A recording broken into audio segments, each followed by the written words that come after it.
am the architect of my destiny. In war, I am the instrument of my fate.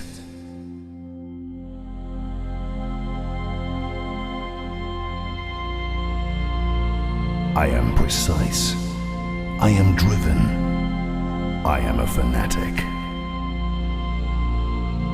In war, I am neither your neighbor nor your friend. I am your ally, or I am your enemy.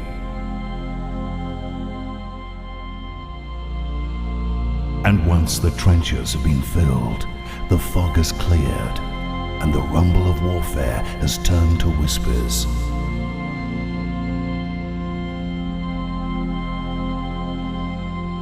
I will be here, risen above the rest. And you will know me by my rightful name, for I shall be victorious.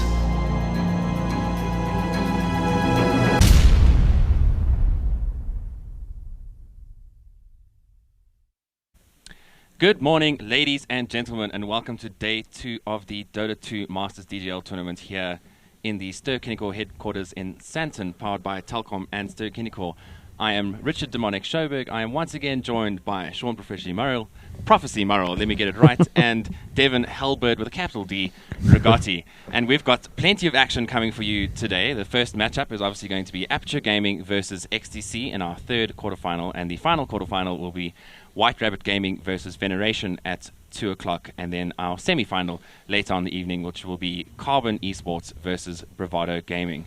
Things are really getting ready to kick off here, but don't forget, if you are in Cape Town and want to watch some Dota 2 tomorrow at Cavendish in Claremont, you are welcome to go to the Ster-Kinekor site and book your tickets. I believe it's 70 Rand a ticket, and you can go watch some Dota 2 on the big screen. So if you're a Dota fan and you are in Cape Town, make sure to check it out for what is sure to be an incredible experience. I know that the people here in the theatre in Joburg have had a great time so far, but we are going to move forward quite quickly here as we begin introducing the teams.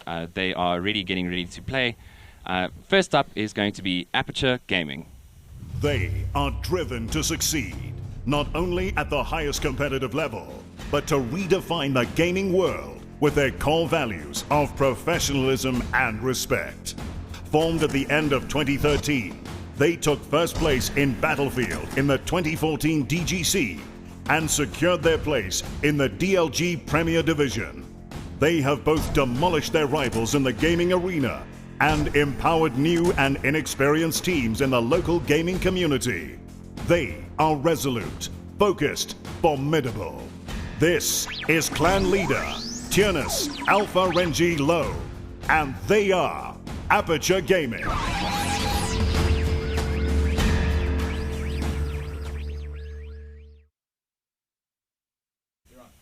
Aperture Gaming, probably the favored team to win this matchup, but their opponents are definitely not to be scoffed at, and that is Xperts at Total Chaos.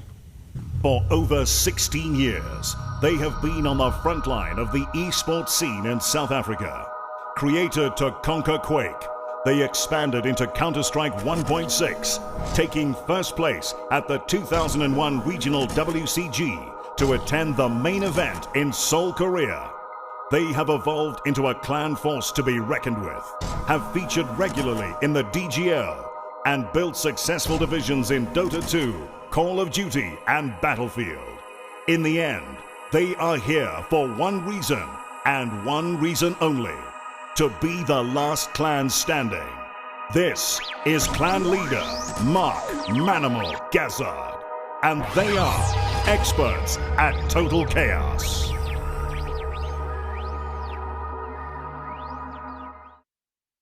And those are both of our sides that will be taking part here. I mean, a very interesting matchup for our first match here. I mean, XTC obviously boosted by RDK, who's one of the most well-known local players around and generally considered to be one of the best carry players around.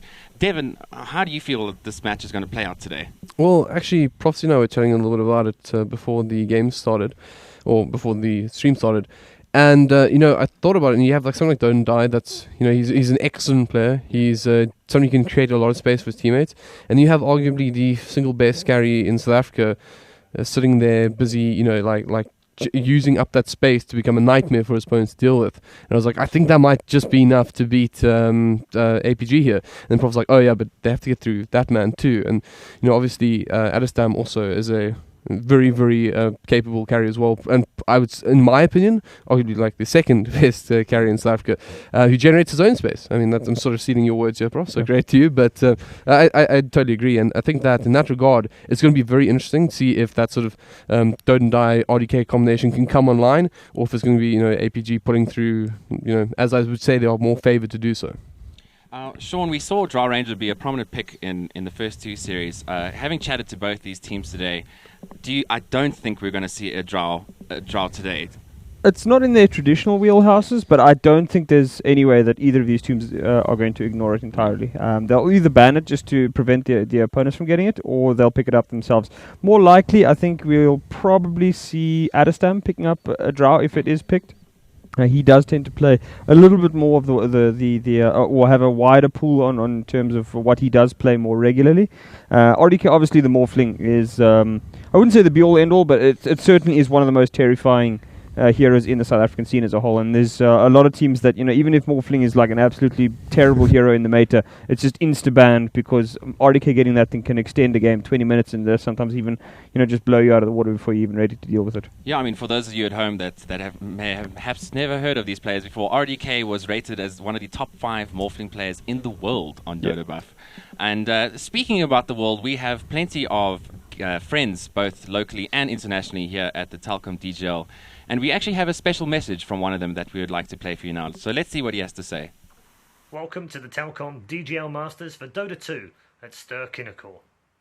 My name's Paul Red-Eye Challoner, and I was with you in January as the Masters launched in a blaze of glory. I'm glad to see that it has continued to raise the profile of eSports in South Africa, and especially here on the international scene as well.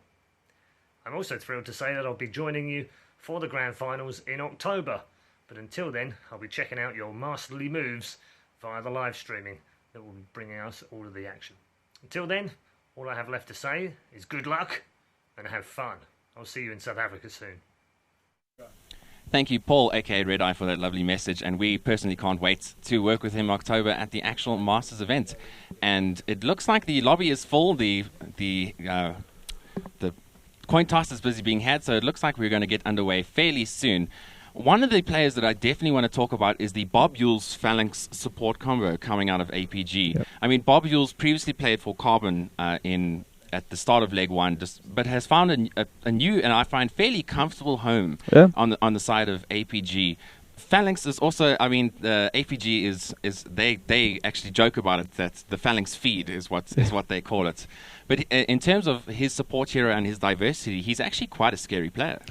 Phalanx has done very, very well in a number of supports. I mean, most notably, obviously, the Pudge that he's been picking lately, which is something of a troll pick, but I mean, he is also very, very highly rated on it, so he's a bit of a problem to deal with. So his Pudge is well known. His Phoenix as well, the last time I saw it, was just absolutely monstrous, completely controlling the game right from minute 1. So Aperture certainly does have quite a lot of potential coming out of Phalanx there if they need that help. Bob Yules is just very stable. Phalanx can sometimes be up, sometimes be down. Sometimes you can just feel like he's not doing a hell of a lot. Whereas Bob Yules is just going to provide you the stability, and you can always depend on him to do the job that you require of him. Yeah, I mean, and in terms of XTC, RIP Inc. is obviously their mid player, and going up against ACG, it's going to be quite an interesting matchup. We managed to watch RIP Inc. during a couple of the XTC scrims. They were boot camping yesterday, and seems to be quite influential on that mid role if he gets going. So, but between him and ACG, I'm not sure who's going to come out the favorite there, Devin. What do you think? I had to do like a double take because I think APG just won the lottery. Dire first pick. Dire first pick. What? Wow. Yeah. Okay. So. I mean, I know at the summit this past weekend, there was the fourth largest Radiant advantage in history, according to according to Knoxville. But it is still pretty interesting that you'd give away Dire first pick. I mean, we've seen both Carbon as well as BVD, prioritize either getting the first pick or Dire.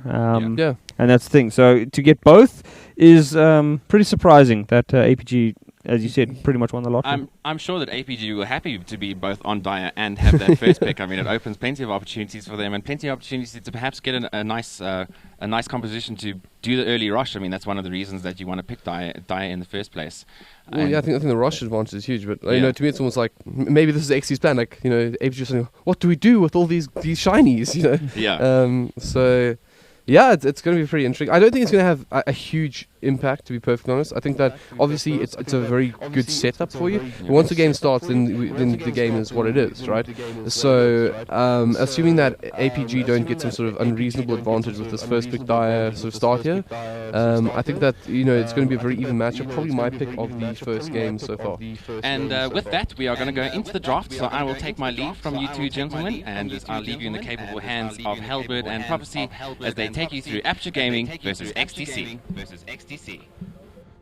Great. Well, welcome everyone back, especially to our in-game viewers who, of course, aren't watching the stream. For shame, come join us on the stream. It's definitely it's the optimal environment to watch this event, so come check it out. APG versus XC here in the first round of matches at the Telkom DGL Masters. We have a very interesting phenomenon going on at the moment. APG ending up with first pick and Dire. I doubt we see that very often, Prof. No, it's not common these days. But Drow Ranger again, 13 in a row. 13 in a row that will first pick the Dire. Guys, apparently we do have a bit of echo, so we do apologize. We're going to try and sort that out over the course of the match, and hopefully we can get that sorted. But yeah, so Drow Ranger, first pick, very, very interesting. I was often saying earlier that, maybe picking up the Drow Ranger isn't that great, but I mean, we've got 3 teams now that have decided to go first, and we get ourselves a Dota and Die Tinker. It's genius. Wait, right? Isn't that it, right? Like, you're giving away a lot here, right? But you give the opponent the first pick. They're like, cool, we're taking the Drow, right? And you're like, cool, we're taking one of the the heroes that are actually really good at dealing with Drow, who happens to be one of Dota and Die's signature heroes, if not the signature hero of Dota and Die. And we're like, cool, so you just gave us the game we wanted. I mean, you want to push fast, and if we get to that game, you suffer. And hello, Tinker, Shadow Demon, like, look, go. It's just, I mean, I don't really care for the Shadow Demon. Shadow Demon's just there. But we have Dota and Die Tinker. I mean, this is definitely one of the most exciting things. And something I don't think we get to see too much of. I mean, one of the last times I cast a Dota and Die Tinker was last year at some of the... No, he ran one, 4 weeks ago, perhaps? I think he ran the Dota and Die Tinker. No, I personally haven't got the pleasure of casting a Dota and Die Tinker. So, and, it's one of those heroes for me that feel like, Hellbird, what is wrong with you? It's a Tinker. It's going to slow down the game, and basically get is watching blow up a support or frustrate a carry by scything him. But that to me is beauty. Like, that is the definition of. Well, I mean, the thing is, Dota and Die is very similar to Castaway. And I was actually having a conversation with Dota and Die the one day, and he said like the only reason he and Castaway are friends is because they both love Tinker. So does that mean I get to be friends with them too? No. Oh. No, you're not cool enough, unfortunately, Hellbird. Man. That's disappointing. I mean, the way they've often played Tinker these days is they go with the Aghanim Scepters and all the rest, and the Aghanim Scepter just allows them to fight a hell of a lot more commonly. And once that once they start fighting, they can just pop the entire team with the multiple rockets and all the rest. So it's not really as much of a rat these days as it is a fighter, and it's a very good one. The laser obviously is going to absolutely ruin the Drow here. Just looking quickly at the bans, Slark and Luna are combos against what the EN side was actually running against Bravado a couple of weeks ago. Not a couple of weeks ago, beginning of this week. The Luna and the Shadow Demon combo was a very, very powerful one up against Bravado that night. And it seems that Aperture doesn't want them to get either of the heroes. Io actually comes out from Aperture Gaming, so this is definitely going to be a Bob Yule's Io. He is far more commonly seen on the Io than any other players in South Africa, barring perhaps 225. And Ecstasy grabbing themselves a Tidehunter, so just a whole round of very, very large team fight. Dazzle gonna keep the Tinker alive a little bit. It's interesting to see what what carry they're going to go for here. Aperture now knows that they are saving the carry pick for the last one. That'll be RDK's hero. And if any of those wondering why he has the name why he has hashtag bullet in his name, is as a result of Hellbird actually mentioning him as potentially the silver bullet in the ecstasy gun for the APG side. APG are going to grab themselves that Storm Spirit, so probably the mid laner there on ACG. I haven't actually seen ACG pick up the Storm Spirit all that often. He's been a fairly powerful mid laner on the Invoker, and I have seen his puck before, but I haven't actually seen his Storm Spirit in a very, very long time. So it's going to be interesting to see what he goes there. XTC grab or final ban on the Void, which is a little bit later than I expected. I would have thought perhaps he'd be a little bit higher up. And actually banning out the Disruptor there has allowed the Storm Spirit as well as the IO to come out. It's an incredibly powerful hero against both of them. And it should be a difficult hero for the APGs. Well, sorry, those two heroes should be a difficult set of heroes for XTC to deal with. They don't really have any great counter to the Storm, and the Axe is actually going to come out as well. So Aperture getting very, very aggressive on this lane here. IO plus Axe in the off lane, I would assume, and then Vengeful Spirit probably just safeguarding the Drow Ranger. The Tide Hunter is not going to have the best of games here against the Drow Ranger. Obviously, Drow can do significant amounts of damage to him. He's going to have to get a level of the Kraken Shell as early as possible, probably level 1. Probably level 2, I think.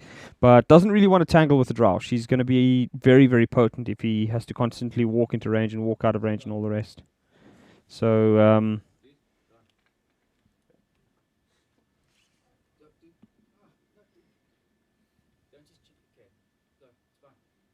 alright, sorry guys. Just going to continue in-game for the moment. As XTC looks for their final pick, this will be RDK's hero. So XTC obviously has been scrimming a little bit with RDK this week, so we'll see, do they have that that final pick. RDK is known as having one of the widest hero pools in South Africa from that carry position, and is an extraordinarily difficult player to counter.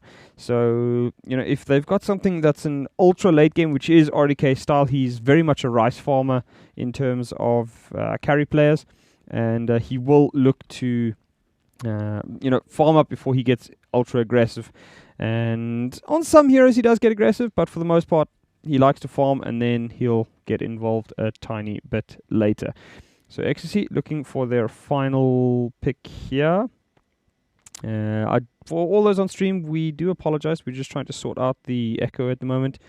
So hopefully that will be sorted in the next couple of minutes. But I'm going to continue for the moment by myself in the in-game slot here. So we have our last pick. XTC taking quite a while on this, down to 30 seconds.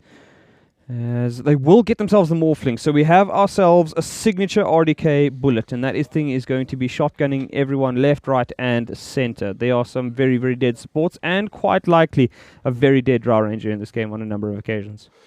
Yeah, so thanks, Prof, for covering there. Whilst we just managed to sort out a couple of technical difficulties, but good to be back, and good to have this game underway. So XC versus APG. I didn't get too much of a chance to look in the draft myself, but it certainly does look like I am the happiest man on the planet right now, because what I do see is the following. There's this man that I already had a good little moment with, right? And then there's this man. Now, you're pretty much the analyst here, right? But all the same, like, you have Tinker, which slows down the game, and then one of the strongest late game heroes in Dota 2, played by, I think, fair to say, the finest South African Dota player on that hero. Yes, almost certainly. So I tell you what, I'm very excited for this. This is going to be an absolute buffet of awesome Dota, I can tell you that much. But APG, they're not out of this one either. I mean, there's some very interesting heroes coming up. We got the Stormster as well, that I think ACG has shown he's very, very good with, as well as Adistam's Drow, which could be a deft hit. It's certainly something that he could potentially just go all the way with and really crush his opponents on. Yeah, I like the pickup of the Drow and the Storm Spirit. We saw the Storm Spirit picked yesterday, but it was a bit of an early pick, so it didn't have a lot of help. Yeah. Here, you've got the Drow Ranger. She's obviously going to pick up the Aura early. It means that Storm Spirit can, he's not going to have a terrible lane in the mid lane. It's going to be rough, obviously. The Tinker is going to harass him a lot in the early stages, but because Storm likes to right-click a lot, he's going to get that bonus damage from the Drow Ranger, so it's going to help him a little bit. The thing here, I think, is APG is looking for a very, very good early game. If they can get Drow rolling, then it's going to help out the Storm Spirit a lot. He obviously doesn't really kick into high gear until he hits that level 6 and then starts picking up his first item, probably something like the Yule Scepter or the Bloodstone. But if he can get those two going, or if you can get, his first big item going, then it's very much the same as the Tinker. They're incredibly difficult heroes to control, and neither of these teams has great lockdown. They've got obviously the axe and the stun from the side of APG, the stun from the Vengeful Spirit. And on the side of Ecstasy, they have, RDK could potentially get go for the strength stun, but it's highly unlikely. They do, however, have the Ravage, and the Disruption from Shadow Demon will be nasty, but nothing massive on either team here. And it is going to be a bit of a problem. I think the Storm Spirit is going to be a difficult thing for the Tinker to deal with. If Storm Spirit can constantly just jump onto the Tinker, there's no way for Tinker to actually blink out of trouble if the Storm Spirit's hunting him. Yeah, and how important is this mid lane? I mean, if Storm Spirit gets on top of Tinker, he can make his life an absolute nightmare. But at the same time, if he doesn't get a good enough start, he's probably going to be a non-issue towards the Tinker. He's going to be able to survive the initial burst and then potentially just lock him down permanently, at least until he gets that BKB up that we probably expect we'll see if this game goes long enough. But Prof, normally to talk about Drow Ranger matches, you've got your 25 minutes to win effectively, and if you don't, you start really suffering. Do you feel that this draft, though, is really geared up for that? I mean, is Drow not just being used here as a sort of, this is a carry that does well? Because the other heroes, to me, they look more like they're gang-oriented than sort of push-oriented, with the Axe and the Eye combination, for example. I think a lot of it comes down to the fact that they don't want to put everything on the Drow. We saw yesterday in the Carbon game is that when the Drow, died, it kind of hamstrung them pretty badly for, while she was down. And it's such a big target. Now, with the Storm Spirit is another hero that you want to deal with. It both, creates space for the Drow, and the Drow creates space for that, because they're both very, very important cores to try and get rid of. As Ripping takes quite a significant amount of damage. He has gone for the Kraken Shell early, and will backstroke his way to freedom there. Yeah, it's pretty cheeky stuff there, but obviously in high spirits, and good to see. But, I was surprised how much I thought towards middle lane. They actually got the engagement here onto ACG, and he could be in a lot of trouble here. Just the one laser level up on Tinker at the moment, so can they find enough damage to bring him down? Pops the Fairy Fire, not quite enough damage to bring down ACG. Pretty expensive rotation as well, since they're taking quite a bit of damage onto Doom Bunny, so certainly not the result they wanted, and ACG actually fighting fit at this point. Yeah, he did burn a lot of his regen. He's only got the two tangos left. Still far away from his bottle. But he sticks around. This is crazy. He can't really expect to repeat the same glorious escape, can he? Drops the Remnant again, and there's the rocket. This should be enough this time, and is. Overstaying is welcome. Yeah, fantastic early play there by Ecstasy. ACG overplaying his hands and being caught pretty badly there. So, good start to Ecstasy. It's definitely going to help out the fact that Dota and Dai in particular got that kill, because he's not going to be able to get his bottle, and once that goes up, it makes ACG's life even more difficult. He's not a strong hero in the mid lane at the moment, so being put up against Tinker is going to be very, very happy with this kind of situation. So also just to note, really active support. Phalanx. Doom Bunny, it catches out the Phalanx Vengeful Spirit as well. And Phalanx takes a lot. Oh, hello, Heffalump. I have haste, he says, and he wants to help out his friends. But there's also an eye there. This could be a bonus meal, or this could be a nice escape. In fact, it looks like it'll be the latter, as I helps out their friend. Heffalump actually got blocked up quite a bit there. Yeah, that's quite disappointing. I really would have liked the haste dazzle to have just come flying through and picked up a kill there. Enjoy my poison touch. Right click. Yeah, that would have been pretty entertaining, and unfortunately, it's not going to happen. So, good pressure placed on APG by XC in the early stages here. They realized that again, slowing the APG cores down is a really big part. The axe is going to come online, so I think they're willing to trade the axe farm for slowing down the storm and the drow, because both of those can be quite problematic.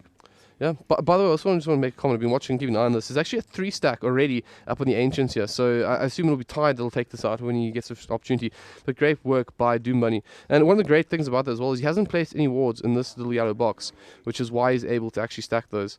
It's an improvement from the last time we saw him warding. Yeah, I believe so. Certainly, not only has his presence been felt mid, but also certainly raised his game and no longer blocks camps. Yeah. I think it was Ripping that said, that there's not going to be any ward problems because we never have wards. But O'Malley down below, pretty tanky, so he's not going to be in any kind of stress over there, as his illusions are really only going to help him out at that point. Yeah, and at the moment things are pretty simple. This to me, if the game looks like this, for 4 minutes from now, it's certainly going to be in XC7. I mean, they're so I would feel the team that's really happy to just get away with a quiet game early on.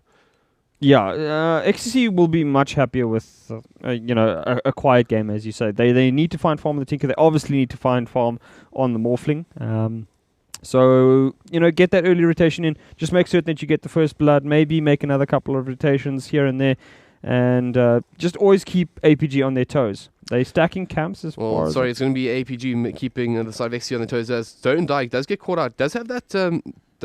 I'm forgetting the name of the stuff. What is this thing called? Infused raindrop. Yeah, that Most that OP item is so strong at the moment. Yeah, particularly against the APG side that doesn't actually do a hell of a lot of burst in one go. So he could reasonably. And they're just turning it around. And the sports have actually just left, so they've got to try to get back in to help out. And look at the damage that AC takes. Is it enough? Yes, it is. APG lose the Storm middle once again. 2 deaths on the solo mid. That's the one of the worst case scenarios. This is the answer to their Tinker, and their Tinker is like the defense of that RDK Morphling. Yeah, and the thing is that the Tinker's, I wouldn't say stomping, but he's certainly clearly outmatching APG at the moment, and it's not looking good for APG. The worst part is that if APG does try and jump the Tinker has a TP coming in from a Dazzle, and that Grave is just ultimate. I mean, if Tinker can just turn around and start fighting you under the effects of a Grave, while he's next to his tower, I mean, you can't actually kill him at that point. Sure, he's got the infused range drops to get rid of most of the damage, but if he knows I can fight for an extra 5 seconds, you could very often turn, it's an easy pick-off on one hero into a 1-for-1 or a 1-for-2 hell. If it comes to that. Yeah, and I mean, and you can even be a little bit more aggressive because, on top of that, you get the Shadow Demon comes in and says, like, okay, well, I'll just bail you out of any further trouble. So definitely, it's quite defensive with a hero that does a huge amount of burst. So it's really intelligent lineup. And to be honest, I think maybe APG's let XTC get away with too much. I mean, they're getting a big stack here as well. So Tide is going to have a great time when he finally gets an opportunity to bring this down, assuming he doesn't get stolen, because that could be a the top lane tower is getting absolutely destroyed. Adderstam has hit level 6 on that draw, so he just does crazy amounts of damage at the moment. And I mean, ACG will be happy with that level 6. He's only level 5, so the big boost in damage will be very, very helpful to him up against Dota and Die here in the mid lane. I think it's a deny, of course, right? You have a Drow hitting for what is he at the moment? Ripping celebrates with a bit of another backstroke? A bit of backstroke, yeah. Players like this make me angry in pubbies. They backstroke away from you, or they do they juggle invocables or something like that. It's actually, I think, you're the guy who does it. Okay, I was trying to not make that obvious on the stream. I was going to say I think it's a really effective way to tilt your opponent. I mean, you certainly get out that deny, do a backstroke away. They try to kill you, do a backstroke away. And, as long as you don't get tilted when the return is obviously there, when they finally do kill you, and then you see all the taunts come out from their team, it's a really clever way just to put some frustration. It all depends if they have a hero that can taunt. I'm pretty sure they can, but Ripping may have... it's that sort of thing. He gets a taunt off again, and I think Adesam probably is just going for damage. But I'm going to pretend it isn't, right? And he's starting really aggressive onto this Tide Hunter, potentially oversteps and actually gets killed for it. It's something that happens in pubbies all the time, and I'm with all the respect to APG, they are pub stars. Well, I would say that they're the team most likely to run pub strats. I mean, they're still an incredibly skillful team. That's something that should never be denied. Of course, yeah. And I mean, I didn't mean that disrespect. It's also that's their claim to fame. They just love playing a very, very pubby style, things you see in high level Dota game, high level Dota games, but still pub trash, and you're just like, guys, this is dirty, this is filth, and they're more than happy to run that. It's whatever wins games is the way they'll play, and. They certainly enjoy playing that kind of style. Top lane, Ripping actually could be brought down here. Tries staying the trees, but unfortunately for him, that Drow is hitting like a truck at the moment. 160 damage at mere level 8. It's painful stuff. And Adestam, this is one of those matchups we sort of spoke about. He's had an excellent time in the laning phase. 61 CS already, pushing deep into his opponent's half, and obviously causing quite a bit of problems for that Tide Hunter. And okay. ACG's got vaporized. Half HP, laser rocket, thank you very much, and enjoy your rest in the base. APG not going to be happy about that, as once again the mid lane Storm has gone down for the 3rd time. This is pretty interesting, by the way, since... down below, we've got a big fight. RDK is actually going to waveform out of trouble there, as we do have 3 heroes in the area. Phalanx is going to be around, and Adam will get a couple of illusions made of him, and they're going to attack poor old Bob Yules. Look at the damage, and that's, I think, a just level 1 disruption. It is in fact level 1 disruption. So when it gets the extra time as well, it can literally kill an IO. You like, if you get the disruption off on Alistair, just turn him on his friend. It's like good night, sweet prince, and there's very little that they can do about it, because they probably won't burst down the illusions as quickly as the illusions will burst down an IO. Yeah, as it appears we have a TS problem, but yeah, I mean, RDK does get the kill there, so he's off to a good start. Gets himself out of trouble all the way back to base, though. He will be losing the protection of his bot lane tower right now, but for the moment, he's doing okay. Doesn't really need to do a hell of a lot more. He got himself the kill on the Axe, which is very, very important. I mean, he was actually being attacked by 3 heroes at the time, so APG will be a little bit disappointed that it was basically a 1-for-0 trade. They will get the tower, though, and that is basically what they need right now. Giving up kills is okay, but it shouldn't be that you give up 3 kills for 1 tower. If it's a 1-for-1 trade on a tower for a hero, it's not too bad. Yeah, I hear you. It's certainly a scenario where they're getting the work done. It's early on, sort of 10 minutes, and they've got to get those first couple of towers down from the side of APG. But XC, they shouldn't be too worried. I mean, this is not amazing timing on on the sort of APG push draft. But then again, it also feels like this isn't a true push strat from APG. Yeah. I think they have longer legs than a normal draw strat should. Yeah, I mean, a lot of that does come down to the Storm, but again, ACG just hasn't had a great time, and he's got no stacks to work off either. The supports have been very much babysitting both the Drow and the Axe bot lane. So, unfortunately, I mean, ACG's got to do a lot of this work himself. He'd love to, walk into the jungle and get himself 3 stacks or so, but the defensiveness of the APG supports just hasn't worked out for them. Yeah. So let's take a quick peek at the net worth quickly to see how things are reflecting. So Drow is actually sitting top of the charts with 5.3k, but followed by the Tinker and the Morphling. So this is pretty even. I think this is where both teams would sort of expect to be and want to be. I mean, I guess not necessarily want to be, but they expect this is the sort of start they're looking for. I wanted to point out something though. Don't Die, he went for a 3 new KV bull. He's got 4 in his laser and 3 in heat-seeking missile. So he's actually quite low on that March of the Machines early on, which might make it a bit more challenging to defend. So he's got to at least get say, level 2 or 3 on this March before he can feel comfortable bringing down the creep waves. Yeah, I mean, the thing with the new heavy build, it's much better against the APG lineup than the March of the Machines. APG has very few heroes that actually want to jump on top of you apart from the Axe.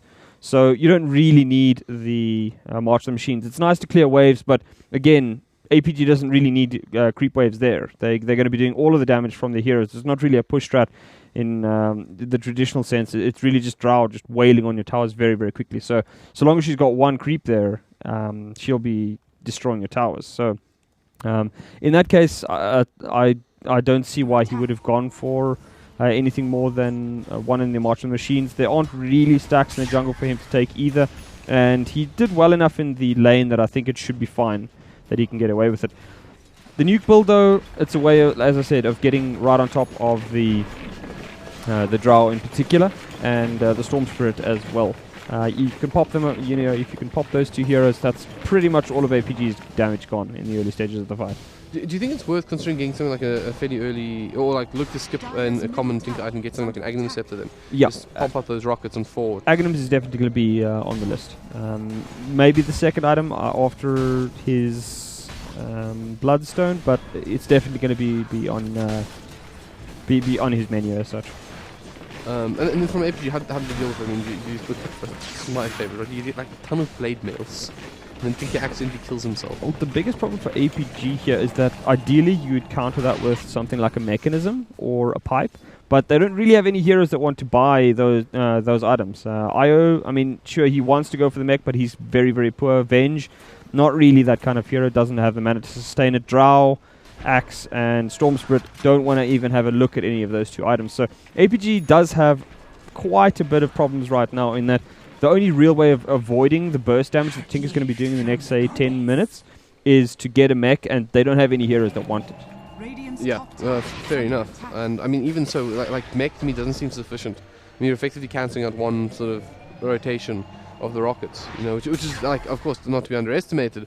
But at the same time, should you should be suffering from that rearm spam, and I think it's just going to get worse and worse. I mean, looking at the net with this Tinker is like quite high up there. I think he'll be quite satisfied with how much farm he's got this early on. Also got 3 kills to his name, so he's likely to get that sort of critical mass fairly soon in this game, where he's able to rearm spam quite effectively. Yeah, and I mean the thing is, in the entire time that we're talking about the Tinker and what kind of a nightmare he can cause, you've got the shotgun, and that shotgun is coming very, very quickly. RDK is going for a slightly more defensive build here. We have seen sometimes the Morphlings go for something like just a straight up naked F-blade. RDK is going for the more traditional and almost always the Lincoln Sphere combo, Lincoln Sphere pickup first. Yeah, I think that's one thing that's scary about RDK, right? Because he's able to farm so effectively on that Morphling that what tends to happen is he gets that sort of Lincoln Sphere and the F-blade in a reasonable timing. So normally when you're looking at the F-blade, you want to get it as fast as possible, obviously, so you maximize the amount of damage on your opponent's supports and whatnot early on, and have that steamroll into absolutely just destroying a core. But on RDK, he seems to be able to get away with it, where he's likely still to get an F-blade at some point, and then still able to just burn through. I think F-blade is probably his next item here. Yeah. And again, it's another massive form of magic burst, which APG doesn't really deal well with. The fantastic thing about the Morphling here is that APG has this is a big pick-off potentially. Yeah, they pick out Adderstam. There's Bob Mills on the sideline. Can he save his friend? Because Phalanx is definitely going to be brought down here, and he's obviously hanging on to it. Phalanx does get brought down. ACG though in this round, they're trying to turn onto the side of XTC at the moment, but Ripping very bravely on this front lines as the Tinker's rockets start flying through. There is an attempted call from the Axe on the sidelines, but it's going to be a nice RDK waveform to pick up another kill for the side of XC. It's going to be both the Storm and the Vengeful Spirit down for the meanwhile, as V desperately tries to limp out of trouble at the moment. Does get caught out by that shot by the Morphling as well though. Waveform down into the low ground. RDK all over him like a bad rash, and unfortunately for him, no! Hold the horses! Io has arrived! Bob Yules takes him to safety, and Morphling only going to assist him up the high ground. Bob, you beauty. Yeah, that is this is why I said Bob Yules is one of the best IO players in South Africa, probably only surpassed by 225, and that kind of play. I mean, he saved 2 of his heroes there. He got his, I believe he got his Drow out of trouble, and then he came back and he saved his Axe as well. So fantastic play there by the support IO in the hands of Bob, and I mean that kind of play can make a big difference. XCC, they only got I think 2 kills there and the 2-for-1 trade. So they got one of the cores and they did lose their Dazzle in the end. And I mean, it's problematic that is going to happen for APG right now, because you could see clearly that they were trying to make something happen. They're going to get themselves the big man for the moment, and XCC not going to be terribly upset by that, I don't believe. It's like, okay, it's a problem. It's going to be a little bit more difficult. It is on a Storm Spirit though, and Storm Spirit is an incredibly potent hero with the second life, if not the best, right? Yeah, definitely. Well, that said, he's behind some. I like this. There's all these like old school things where you leave like one hero unsmoked, like Adderstam's alone. We're gonna get him. And then of course everyone else actually smoked up behind him. And it's only the ball spread onto the high ground, and they actually do pick up Rip Ink here. And he doesn't have his Ravage. He's not actually a high priority target, so they change their attention directly onto Tinker. But Tinker he picks up that Aegis for free. That is absolutely huge. And XC not really in a position to do much about this. Phalanx near it in support, but that's going to be that. And Ecstasy will be absolutely ecstatic with that sort of pick-off. I mean, that is just free. Adderstam. RDK wants a piece of this. Does it the Lincoln Sphere? Hey, that's a good question. I mean, there's actually... okay. That's just so close. Bob Yules is actually saving so many... That is definitely a dead Adderstam if he doesn't have the Tinker attached to him, just healing him up that little bit. That's the IO, not the Tinker. Did I say Tinker was healing up the... Yes. Okay. Tinker does no heals. I feel like just by the way. I feel like he should. I feel like why support Tinker should be a thing now. Rearm mechanism. I know that then you can support Viper. Yes, exactly. You rearm mechanism, which will give you the additional army duration each time, not the heal though. So you're spending 250 mana. Sorry, you're spending 600 mana to get +5 armor. That seems great. I think it'll be really good against the lineups that do what do like pitiful magic, pitiful physical damage. Showed him actually picks up the bench for it. Jokes aside, I do think we should trade support. But Io, however, really, I've been very impressed with Bob's play this game. He has been absolutely fantastic. And he hasn't blocked any camps with his wards either, which is also a plus when you're in an ecstasy game. Yeah, I mean, the funny thing about Io is that he's actually got 0 kills, 0 deaths, and 0 assists, and yet he's probably playing one of the most important roles on APG right now. And Adestam is absolutely destroying that Dazzle illusion, and you're not going to be too chuffed with how that went out. He thought it was like, free hero. Nope, that's not that. It's always that moment, right? Like, oh, this is taking that much damage, this is real, and just finishes like that. ACG was nearby to a rather angry-looking Morphling, but RDK for the moment is going to... Well, he has completed his Linker Sphere. That was probably about a minute or two ago, and sitting at another 1,400 gold. So, I mean, ideally, if they could... stack a camp or two for him, he could continue accelerating his farm. But for the moment, RDK doing the job that's required of him. Adestam obviously farming a little bit more, but Adam just, I mean, the problem is, if he gets jumped, he's going to die very, very quickly without Bob protecting him. Yeah, that's a very fair point. And at the moment, it sort of feels like Ecstasy have reached this sort of point in the game where they've established that they're not against like a true Drow lineup. One's going to keep saying this, but it is a Drow lineup, so you're still going to expect Adestam is going to slowly start fading out of this matchup.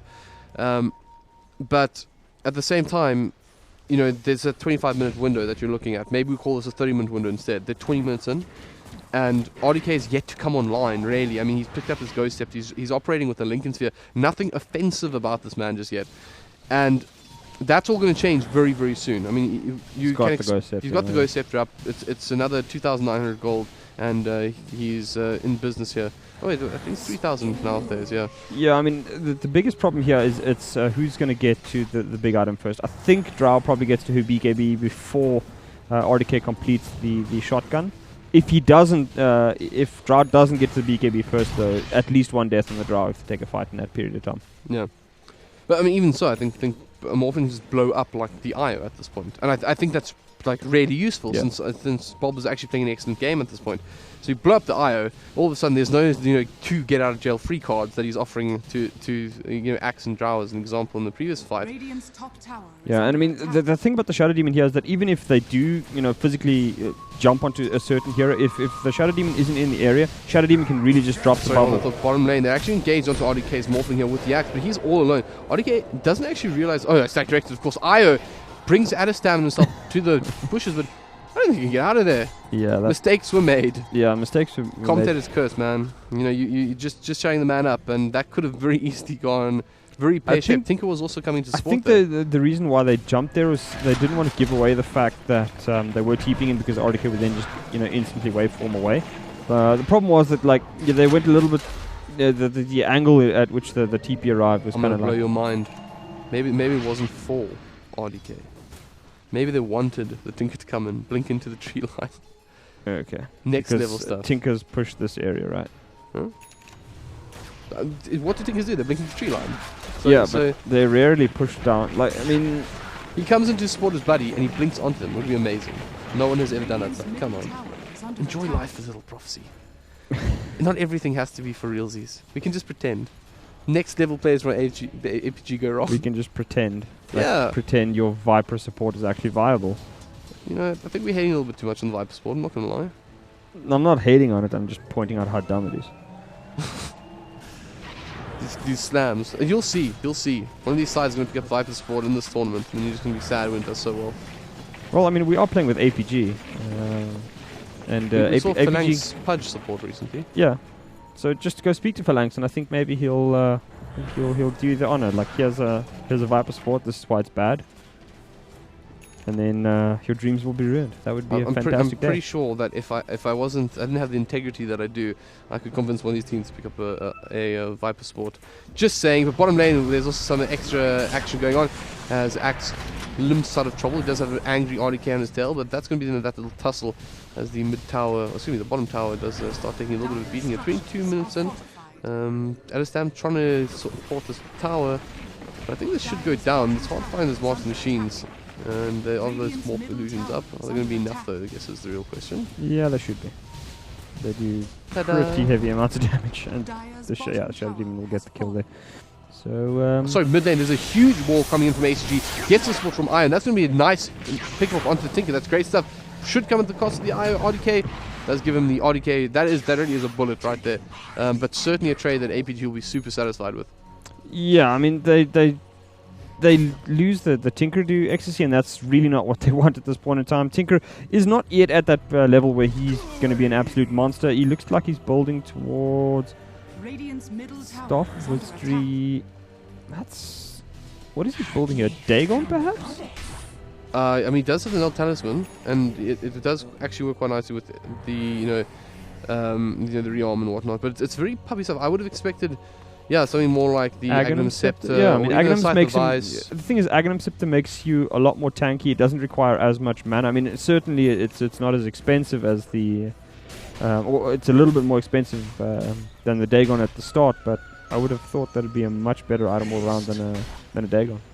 I totally agree. I mean, especially when you start looking at some of the calls are likely to go BKBs. I mean, or at least the Drow, who's probably and she has a BKB, so she is the problem child. The other thing is that the bouncing laser will almost always, if you target the laser onto Adderstam, it'll almost certainly hit the IO every time, and quite likely the Vengeful Spirit, depending on their positions. Yeah, it would be really, really. Well, hey, I mean. Once again, we have to put this out. I think it's fair to say that Don't Die is a better Tinker than either of us. So make it work, man. Show us the power of this Dagon, if it is the case, and we'll take back our comments. But I do think this is the wrong call here. The one thing I'm not a big fan of here is Ecstasy's vision is actually pretty bad for the state of the game. I mean, they are ahead. Actually no, they're about 1,000 behind APG. But I mean, the fact is that, you know, you're still in a position where you could reasonably get some deep wards down and gank, particularly Adderstam, as down below it looks like Dota and Dada's going to get caught out. He is almost certainly dead here, and that will be the end of his life. So 2 good pickoffs here. The Axe helping out this time with a fantastic blink call onto that Tinker. Yeah, so first the Storm, then the Axe. Some real problems with Don't Die, and it's just great execution from APG. But we are reaching quite late into the game here now. I mean, 25 minutes for Drow Strat, your life's starting to run out. How long do you think that... I mean, do you think Ecstasy are satisfied with the position? Do you think APG are starting to get a little bit worried? I mean, what's the state of the game? I mean, it's pretty even though, you know, it's slightly favored to APG in terms of net worth, and XC obviously has a kills advantage. It's very, very even. You've got these 2 insane carries in the RDK Morphling and the Drow that are currently, you know, they can push towers very, very quickly by themselves, and the Morphling has the added advantage of being able to replicate into any single fight that his team needs him to take. It'll remain to be seen whether Ecstasy is going to keep their Tinker alive, because a couple of times now Dota and Dada has been caught up. They're actually going to jump onto Adderstam. He gets off a very, very good gust though, and that will keep him alive for a little bit of time. A bit scary about how quickly they did the damage though. They've got to be careful here though, because Ripping actually still pretty keen on a fight, leading the charge as APG doing back off. The Ravage is exposed, but it's only onto Phalanx. And that's, I wouldn't quite say disaster, but definitely not optimal. Vision, unfortunately, from Ecstasy is not looking great. I mean, you got this vision, or this ward here that's basically spotting the bottom lane. I don't really know why. And they have an incredibly defensive ward here, you know, checking out their own Ancients. Now, I mean, maybe that was placed with a sentry earlier to try and counter the APG vision, but APG's got much, much better vision. I mean, this ward alone is giving APG such information about what Ecstasy is attempting to do here. So I really think Ecstasy needs, you know, certainly better vision than they have right now, because the amount of vision they have is pretty terrible, and the amount of vision they have is terrible, and the quality of that vision is also pretty useless. And I agree, and I assume we both agree that's Doom Bunny's fault. I mean, he's not buying wards at the moment, so therefore that's why we'll blame him. I'm not going to slam the guy. You're more than welcome to. I mean, he was having a disagreement with you the other day about... Yeah, so you know, there's actually no hate here. I'm just giving the guy a hard time. But another person getting a hard time is actually Roshan, who is getting just butchered once again. APG will be pretty happy to lap that one up, and once again goes on Storm Spirit. Good choice here. Obviously means ACG can be pretty offensive with it, but he's got to make sure that he doesn't have the same sort of result as last time, where he just have a free Aegis. Yeah, that's I mean, again, like APG, I think it's just been a bit too easy for them to go into the Rosh Pit. Ecstasy definitely is favoured in a team fight, but APG has played a lot more aggressively. XSC has played very defensively despite the state of the game. I mean, you would have thought XSC would have tried to get a little bit more aggressive, but it's only really RDK pushing out, and you would have thought at least the Tinker would constantly... Well, speaking about RDK, Don't Die and RDK in the bottom lane here. Actually, I think RDK just Don't Die at the moment. He does have the Shallow Grave up, though, trying to survive this onslaught from ACG, but not going to survive long enough. I'm pretty sure RDK was there, but he's now turned his attention into Adistam, and they've got a huge amount of support here. They're going to pick up 3 of the XC players. It's absolutely smashing in the end. They did manage to get 2, though, in response, but... That's RDK. Buybacks. Buybacks are not available for RDK, and they're not available for Dota and Die. So APG takes tower here. That is a massive fight. This is probably Rax. Yeah. That is an atrocious situation for the side of XCC, as somehow they lose all 3 of their cores on opposite ends of the map almost. And APG is in the end going to basically be gifted their first set of Rax for this game. I was going to say, like, this is such an important little stage of the game as well, because with this Aegis, it's probably the best Aegis that, as far as timing goes, that APG could have gotten. And Doombuddy, unfortunately, going to take a spill here as well. But it was also certainly the best Aegis for them, in the sense that, we're still fairly early on into the game, so this is where it's going to have the best effect on them. But it just was made so easy in the end. XC really just misplaying pretty badly, and maybe not appreciating the scenario that they were in, and being punished. And now they've got some work to do.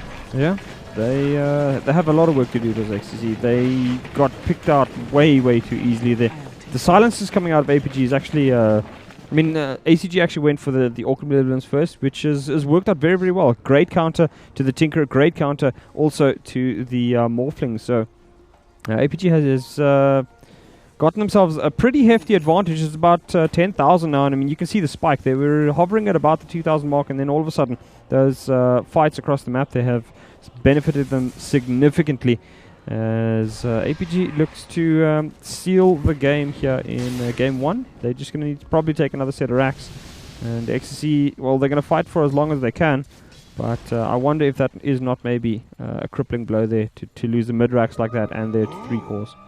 I mean, it's also more just than that. I mean, you're given 2 of your signature heroes on arguably the 2 best players in this team, and then you still go down. How do you win game 2 after that? It's sort of all on the line, pressure's on you. Where do you go to after that? Yeah, it's a rough situation for the side of XC. It's not going to be a good mental feeling either when APG beats you with 2 of your signatures on the field. And I mean, XC at the moment can slow things down. They have obviously the Shadow Poison and the and the March of the Machine, but APG, as I said, they don't really care about that. They have so much damage coming out of this Adistam Drow, and with the IO helping him out, he's just going to be throwing little feathered bullets at just about everybody at this point. And Drow's rich. I mean, he's sitting on 3.6k. He's got effectively a Aquila that he probably wants to swap out as his next one. But ACG does again. And nice disruption, but it's not going to be enough. Oh, but maybe the Ravagers buying enough time. They're going to drop the Aegis now, as the Axe tries to get some sort of action out of this, but RDK swapped back in. He's brought down. Immediate buyback this time, though. They can't afford to lose. Tinker managed to get a nice pick on the Axo with a Blinking Dagon.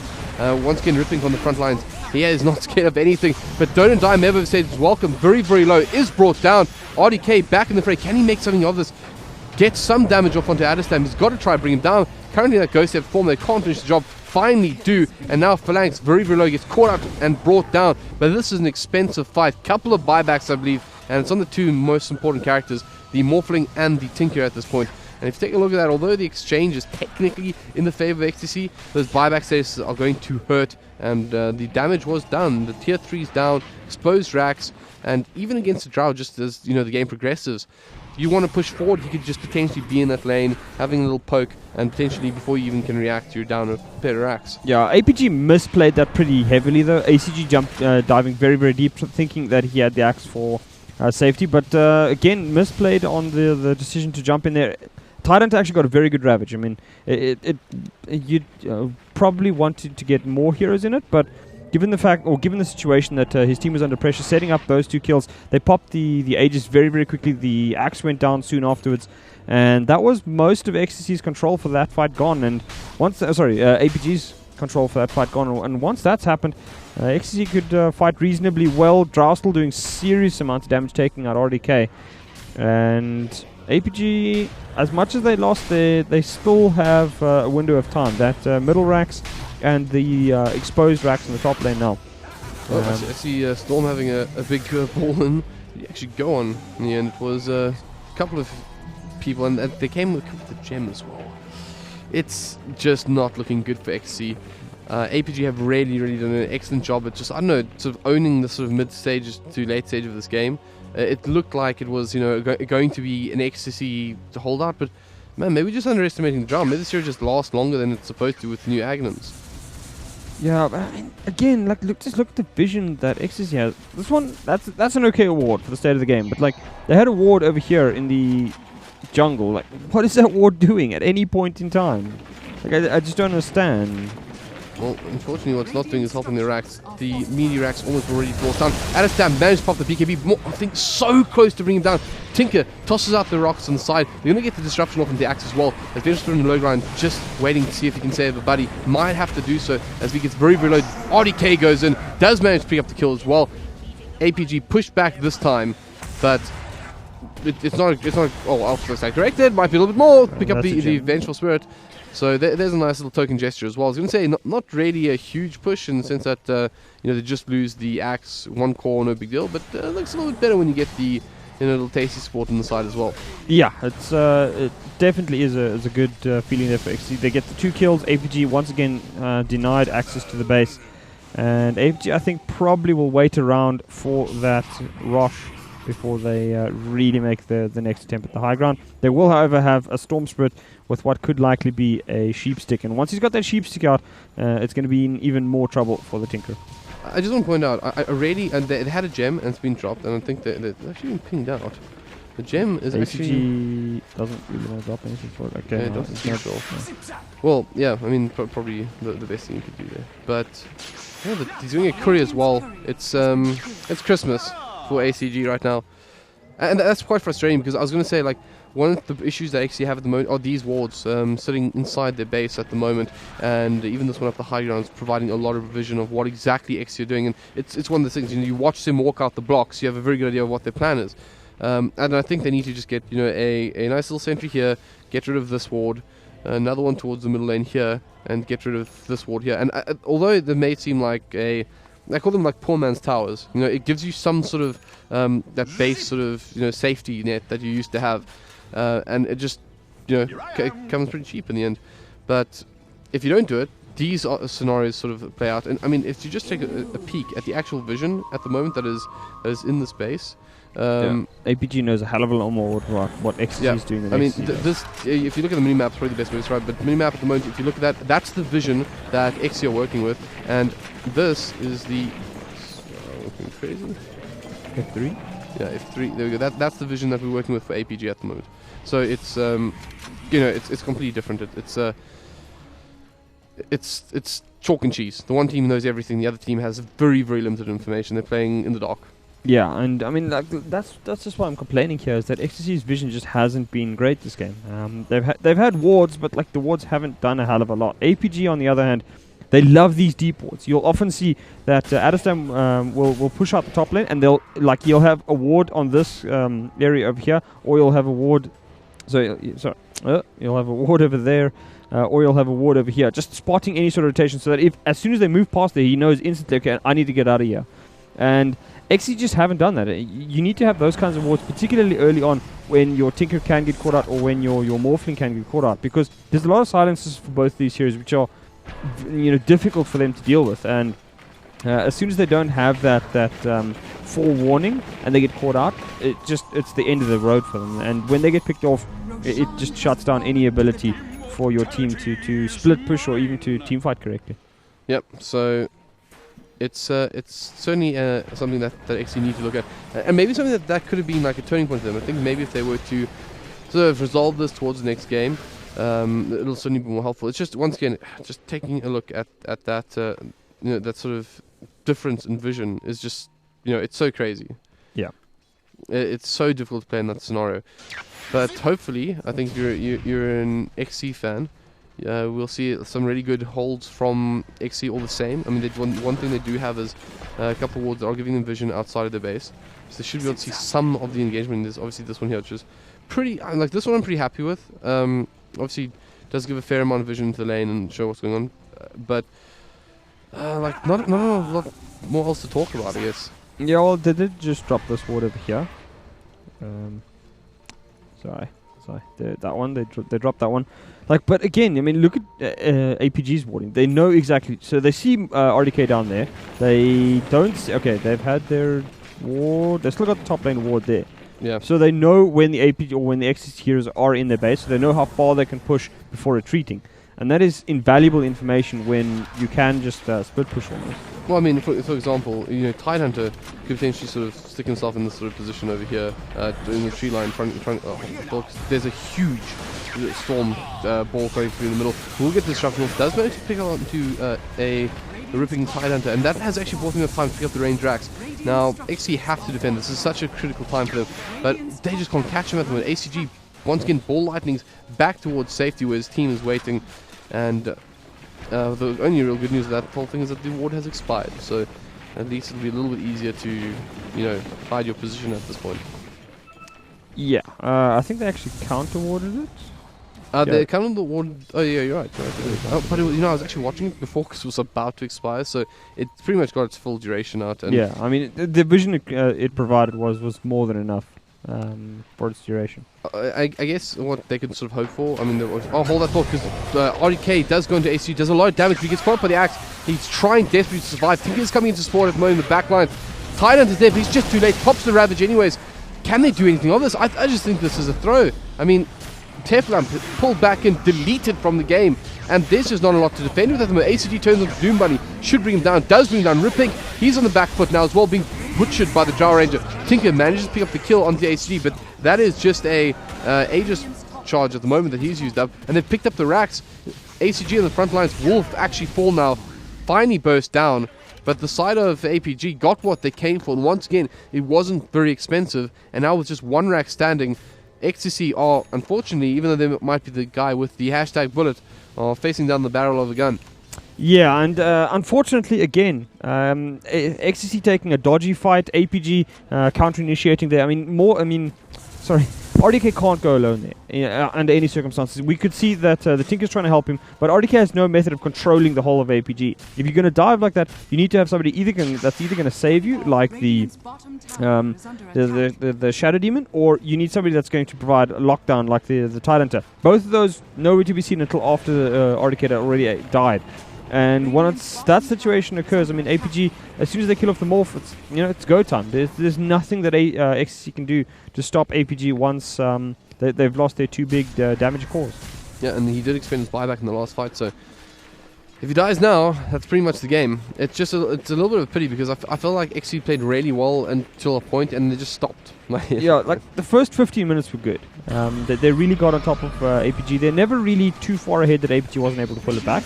But yeah, XCC, since that 15 minutes, they were ahead, but they didn't play like they were ahead. Well, and Storm once again goes in the back line, does try to catch out the Shadow Demon, but in the end he's forced back out. Actually took the Demonic Purge as well. Oh man, I don't know if I like that. It's not really, he's literally just waited it out and goes back and forces RDK to pop the man start. A lot of the machines going through here trying to buy time for the side of XC, but that is all they can do right now. They can't engage. They don't have the Ravage available either. That's only up in 21 seconds. So a lot of problems for them, and the Storm is the man to watch. ACG is going to try to find any sort of pick-off here. As Adestam pops the BKB, goes into RDK. There's a Hex as well. He is forced off back. Does have support. They've got to help him out here. ACG takes a world of damage. Shadow Grave is popped as well. But the damage is done once again. Adestam just beating down the racks. Should be able to bring it down with the help of IO. There's a swap as well. They're just supporting the Drow, able to get the Mega Creeps as well. Now RDK turns his attention to Adestam. Should be able to bring him down here. Does manage to do so. But once again, APG damage is done. Mega Creeps on the board. And they're going to pick up a couple of cross kills here regardless. Bob Eels, he's not long for this world, as he's just threatened by RDK, trying to get some nice. Oh, this actually, that was a good little attempt there. He's not bringing back a friend. Yeah, I mean, he's dead. It's just a matter of time. But yeah, I well, guess they're forcing the axe away from him as well. So good play there by the side of XC. He bought a Glimmer Cape. Wow, okay. Bob, you're just too good for us. I mean, that's all that is. Okay. Yeah. Did he buy that now, or did we just miss it? No, I think he's had it a while, but that was Okay. still very, very well played. Yeah. So, RDK, unfortunately, not able to lap up a free victim in the end, as APG are in the driving seats. I mean, you've seen teams come back from Megas before, and I guess they have the sort of heroes that could, but it just seems so unreasonable, because The thing is, they were also in a better position when the Megas happened. Right now, XTC doesn't really have the heroes to deal with Megas. I mean, they've got 2 of them, but the problem is that neither of them are extremely fast. top lane, RDK taking quite a beating here, but he gets the support in from Dota and Die, and they're trying to bring down ACG. Riom's there, they're going to actually secure that kill. That's pretty handy, but buying 50 seconds, nothing more. And RDK is pretty careful, because Phalanx is inside. Does he use the wave tether just a little bit too late? Could have got the nether swap out, and would have potentially been a dead morphling. And potentially the game with that. Let's take a look at the buyback list. He actually doesn't have Sylvia, so it's another 3 minutes or so before he'll be able to buy back. Against his Megas, it's pretty hard. Do XC just keep fighting on? I mean, like they can hold out against Mega Creeps, but can they win? I don't think they can win, but they can certainly just make it really, really annoying for APG. Like right now, the whole of X is just a bit too far behind to really have a realistic chance of coming back from Mega Creeps. They also have 2 tier 2s to get through.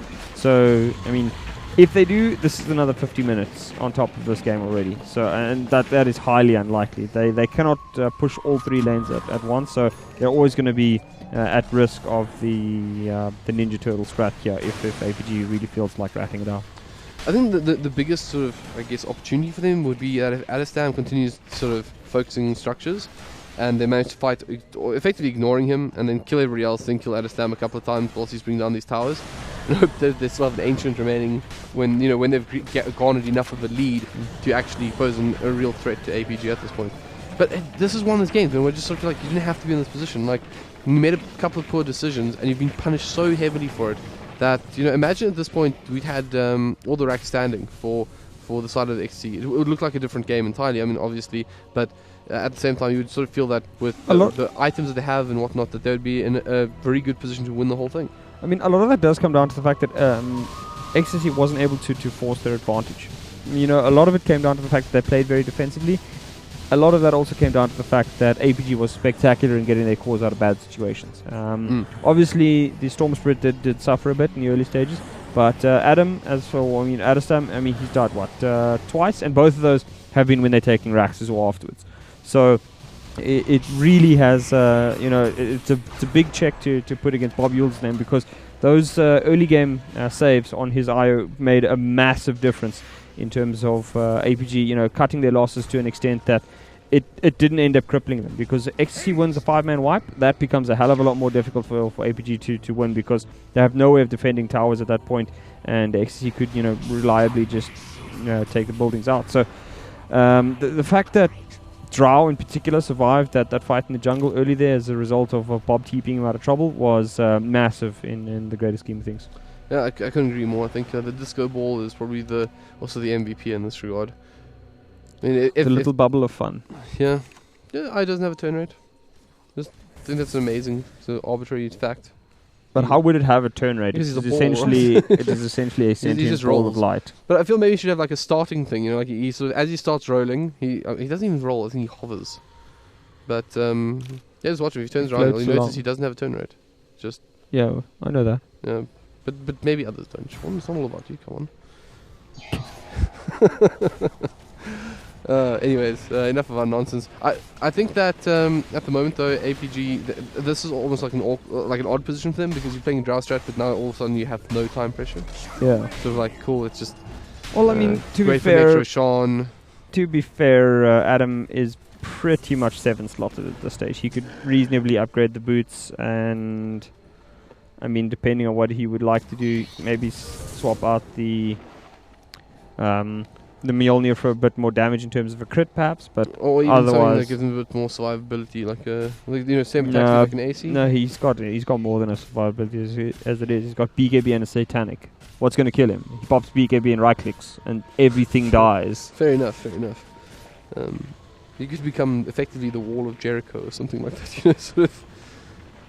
Well, He could become a new base, Sean. no, he'd be a fountain. But He only for certainly would himself. be a fountain. Well, I would make him a fountain because he would just insta regen and then just attack like an absolute machine gun. Yeah. Well, Which reminds me, actually, what you do make you a fair what do you point. think of something like a drow troll strat? You know what? I mean, troll is obviously Yeah. absolutely terrible at the stage of the game. the troll support.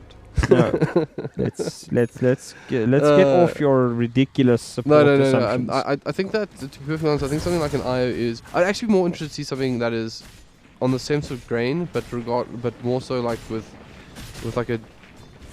Sorry, I'm thinking back to like IO Tiny, right? That's what you have said has inspired in me. We had like the Tiny just smashing you, getting overcharged and destroying things. But I just think IO is better, like, you know, because it's not an awful hero. Well, I mean, if you think about it, both the drow as well as the troll get quite a bit out of the deal. Troll gets more damage in the early stages of the game to help him take fights at range, and Yeah, but then you have to have a troll. yeah, and then he's got the ulti.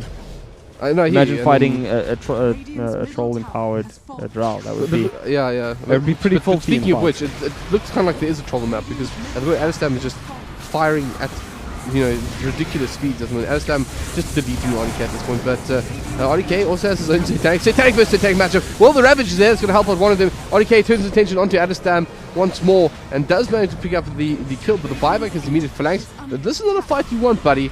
RDK picks up a pretty easy kill in the end there, and now Bobules trying to limp out of this one. Creep wave so close, so close. Can he get out of it? What? Oh, Glimmer's back in. There's actually a gem in the deck there, but what's happening at the base, that's what's really important right now. And it is in fact under heavy siege, and you know, after picking up a casual little Tidehunter, we do indeed see the end of our first game. XCC just not holding on long enough, and it's going to be APG that take the win in the end. And welcome back here to the studio. Game number 1 taken by APG there versus XTC. And what a way to start the day, actually. Incredible start from XTC. It really looked like they were getting the momentum in the first 10 to 15 minutes. But as you said, I think it was a combination of just having a lack of vision. Especially offensive vision, so they could actually take control of the advantage that they had. And just, I mean, massive farm coming out of the Drow Ranger. But for me, I mean, the absolute standout player and fellow grey old boy, little moments of pride is Bob Yules, man. What a player! Yeah, I mean those draw saves, like, I mean, at the time they were good, but in the context of the whole game, saving Adam for that long, I mean, you know, sending him back to base, and then he saved the axe as well. It's like sometimes it's just them not dying at that point prevented a hell of a lot of money going into the XTC side. So XTC was very, very happy. Well, I'd say too happy to then start like, okay, well, we're in control. Let's just look for farm and all the rest. So they didn't really get anything done. And in the end, that came to back to bite them really, really hard when they started losing their pickoffs. In particular, once Dota and Dai got caught out by the Orchid on the Storm Spirit, it snowballed quickly towards a victory for APG. I mean, and Devin, once again, having spoken to both teams before the match, they didn't seem too keen on seeing a draw in the series, and yet draw first pick comes out. Yeah, are we going to learn from that in game 2? Yeah, was it Modeste that said us and any other team, if you leave that option available, we're going to take it? Yeah. I gotta be honest though, it doesn't make for entertaining Dota. It's sort of the same thing, and what's most sort of bothersome about the whole thing is that, you know, the concept that I think we've all understood it to be is that, you know, you get 25 minutes and then you lose, right? And you play against the time, and that keeps it exciting. Yeah. But we've just seen a couple of games now where Drow has, you know, gone to the late game, picked up that Ags, been really, really strong, and just continued to dominate. Yeah. And it just sort of feels like, this is just one of those like Bat Rider kind of moments. We just, you know, old school Bat Rider, we just like 100% pick a ban rate and just get rid of the hero, play real Dota after it's gone. But it's an awkward position to be in. Hopefully that hero just gets like nerfed to the ground pretty soon. I feel like there's Ice Froggers probably have got that nerf lined up. We probably won't see it since the international is so close, but I think afterwards, Oh man, Drow will be getting a little bit of that nerf bat. I mean, I think let's hope that if she is shown to be very, very strong at TI, we don't see something like the Morphling ban after, I think it was TI3 and the Tinker ban after TI4 because those guys got beaten with a stick and they just kept getting beaten even when they'd quit 3 times. Yeah, the Storm Spirit as well. Also, the it was pretty famous. Did you just look at being useful again? I'm pretty sure you looked at being useful again. It's like bad. Like, back down with you. But I mean, looking to game 2 as XTC, I don't feel you should feel too bad about the way things are going. I mean, possibly a questionable item choice or 2 coming out of the Tinker, which may have impacted the game quite a little bit. The Dagon. Like I can understand his ideas behind the Dagon is that he wanted more burst damage, but I just think that the Ags would have helped him a little bit more all around. It would have made him tankier.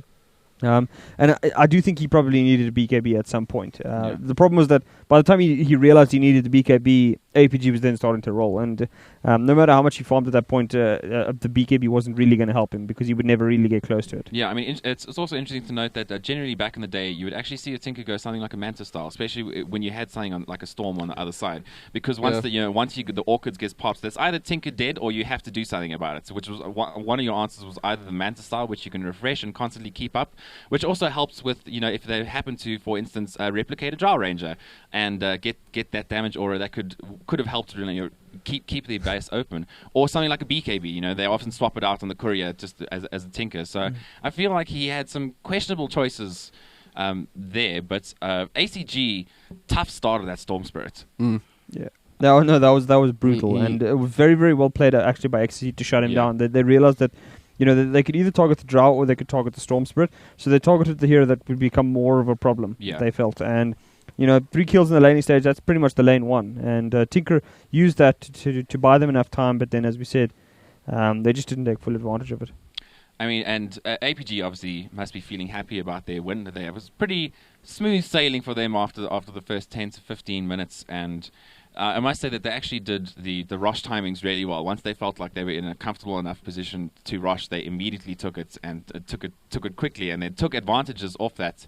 ACG blowing the first Aegis probably wasn't his best idea, but I think he got a little slap on the wrist and got told, "Stay with your team, buddy." And then from then on, he did it. But looking forward, I mean, mobility definitely seems to be the name of the game here.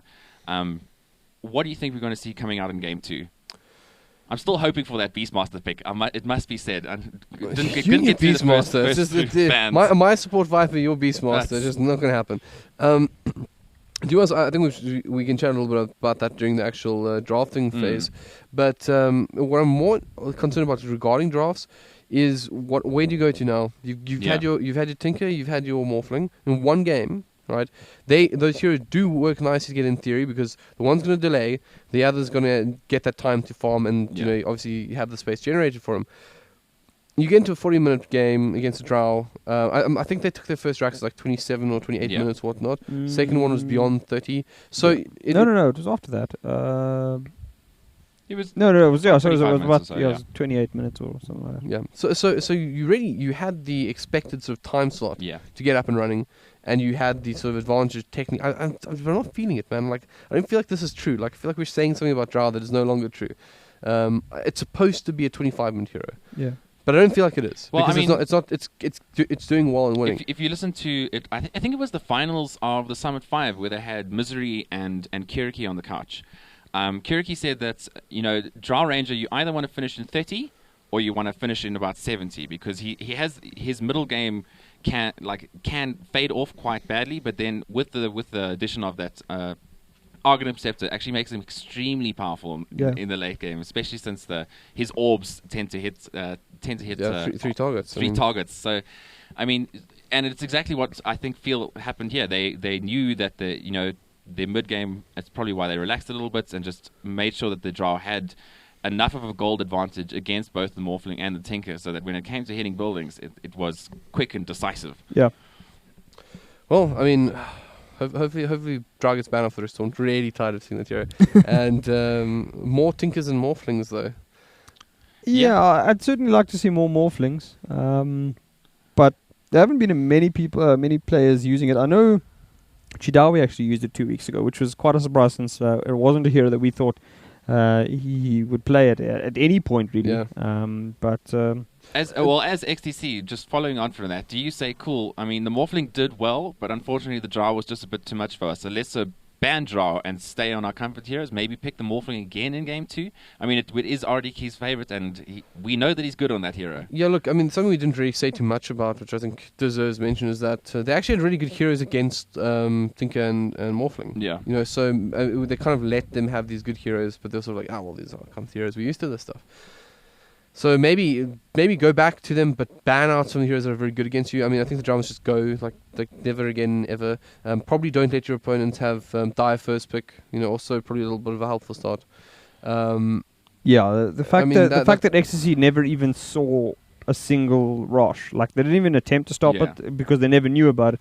That is like a major issue. Ecstasy has to do much better with like their vision control, because right now APG just gets far too much. There's never any pressure on APG. Even when XC is ahead, APG is like, okay, guys, don't worry. They're not going to invade our jungle. They're not going to, look for fights with us. They're just going to try and farm. That should never be the case.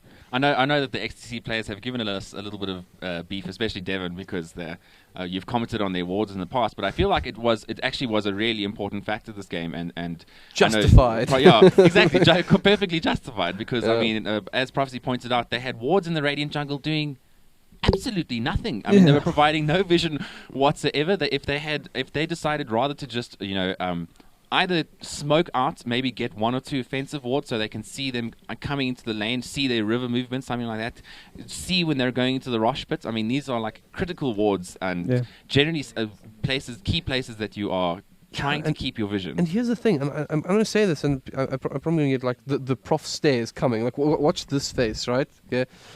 I think that if XTC can get these little things right, they could be a contender for this entire tournament. No. The problem is they have. If you make a comparison between XTC and WRG, no one would laugh at me if I said WRG are a true contender for this tournament, right? You have a mid that operates very similarly, right? You have although you have a core that I think one position that's entirely different in this case. RDK versus Chidawi. Yeah. Chidawi being somebody who's sort of, I'd say, works with like far less farm and then tries to contribute, whilst RDK is more like, I'm going to try farm us to win. It's an entirely different thing, right? But two one positions that do a lot of work and can get things done. I think Rip Inc on his off lane, right? Not, let's just be frank about it, probably not quite as good as somebody like Dom's, right? Yeah. But he looked good, and he got some good ravages off. Maybe a little bit late to the party once or twice. And some great backstrokes as well. And some great backstrokes, but he certainly seemed to handle himself quite well in that position, right? So where is the sort of like factor that's sort of like missing at this point? Well, it's to me it's the supports. The supports aren't getting the same sort of impact in the game as WRG supports have. And I know you're going to say this is like an unfair analysis right now, but the thing is, I feel like if those supports can get sort of some of those basics done, and add that to the fact that they put a lot of pressure on their opponents, right? That all of a sudden XC come from like the sort of team that you're saying, can they make it to the semis? To decide to think like, can they potentially get a game or two off side like WG and then face the sort of reigning champs of your bravado and do something special. I don't think they would be a favorite in any regard, but if they get their little things right, I think that they could certainly be something that you cannot take lightly at all. Like, following on from the fact that you said this, like the supports are problematic at the moment, is that for what I think is that right now Ecstasy, their shot calling is bad. Like they just haven't shown the ability to recognize what kind of situations they're in and when to force that. And that was something that White Rabbit Gaming had a problem with. They really had a problem with it earlier this year. It's like they would recognize, it's like you could see them like they're ahead, right? And then they would like default into like either farming or trying to take fights when the situation didn't call for it. And that's the problem, is that as soon as you do things like that and your shot calling is bad, like when your shot calling falls apart like that, the opponents just get so much advantage. APG is an experienced team. They are pubbies. We all know that. But they still know when to take an advantage and when to farm a little bit more. And XTC just didn't show the ability to recognize when they had that advantage. I mean, having actually spent some time in the cinema and listening to the players on their own team speak, APG were very much very clear goals throughout that entire game. Bob Yules and Phalanx were communicating well with their team. They said, "Okay, guys, we need to kill the Morphling." Yeah, then that was when they had that funny TP bottom with the draw stuck in the trees. But they were constantly communicating and constantly say, "Okay, guys, we need to take Rashawn. Okay, guys, we're gonna go for this tower." Whereas XTC, we were like, in terms of their communication, said, from what I heard, we were like, "We need to kill the draw." They knew what they needed to do, but it was how to go about that they really sort of lacked in. And something that we didn't see was from XTC either was in any sort of smoke gangs. The smokes were really underutilized, I feel, in the first game. There was one at the beginning of the game, I think, from XTC that resulted in that fight in the jungle. The first rotation, I think. Well, it was the first gang from XTC that somehow caught APG in the Radiant jungle, and that was where Bob Yules had that big save. Play, yeah. But that was the last time we saw a smoke gang from XTC, and that's what I'm saying. It's like XTC was ahead, so why do you play like you're behind? Yeah, and it's like you'll see BVD. It's like if they're ahead, they ram that advantage down your throat. Often it does come back to bite them when they make overplays, but they're still using what they feel they have, and that's the thing is that right now XTC, if they can recognize and they can fix those shot calling mistakes, I think they become a much more difficult side for APG to beat, because right now APG always APG always knew that we're not going to get pressured, so we can basically still work to our plan. And I'm expecting not to see a draw ranger in this game, which leaves Adderstam to obviously one of his other carry heroes. In terms of DGL, he has by far the most played on Sven. He has absolutely crushes on that hero. I know he loves playing it in pubbies as well. We were actually in a team once upon a time. I think that I might have influenced his Sven love a little bit, since I'm a big fan of the hero myself. You couldn't have said anything about Support Viper. Support Viper. Oh. Well, I mean, maybe the game hasn't started yet, so maybe you you can run and go ask Phalanx. But I mean, he and also well known on the Juggernaut and the Slot. These are both like heroes that he is very comfortable with and tends to crush. His Luna's also, of late, he's been playing it quite a bit. Yeah. Can I say that Luna to me is one of these, like, I may have said this yesterday, but I'll say it again. Luna is like this hero I don't understand why people don't pick more. Yeah. I mean, Shadow Demon plus Luna on a natural Manta carrier that creates absolute mayhem with glaives. Yeah, I mean, it just makes so much sense as like a finishing touch, right? The hero itself is a hero that can fight from pretty much any stage in the game. Its laning phase is not terrible, though being a bit squishy. Its ultimate is amazing in the early to mid stages. Yeah. And then late game can become, I wouldn't say one of the strongest cores in the game, but with the tempo, with the lead up that you can potentially get, could be so dominant that a true sort of hard carry won't be able to stand up to it just based on the pressure. It's effectively like I'd almost say it could be like a replacement for Drow in a Drow type lineup that has similar sort of legs. Obviously not the same thing, because you need more sort of the support to assist in the in that sort of pushing status. But all the same, I think it's a hero that needs a little bit more love. Yeah, it's something that the Eastern scene has picked up on, the Shadow Demon Luna combo, that they run it as an alternative to Drow, and has been really strong, especially with the Dragon Lance. Giving him that extra range is just that's one of his biggest weaknesses as a hero. I think his range. The biggest problem with the Luna is that there's that period between I'd say about 10 to 20 minutes where she just seems kind of lackluster. She's not yet strong enough to take any kind of fight, but she's also not absolutely weak enough that like she can't do anything. And it's just like it's that little bit of, until she gets to BKB, she can't really do anything. But after 10, she can't really take any fights either. So it's like you're kind of like hoping to get a great timing on the BKB, and until she picks it up, it's just it's a lot less effective.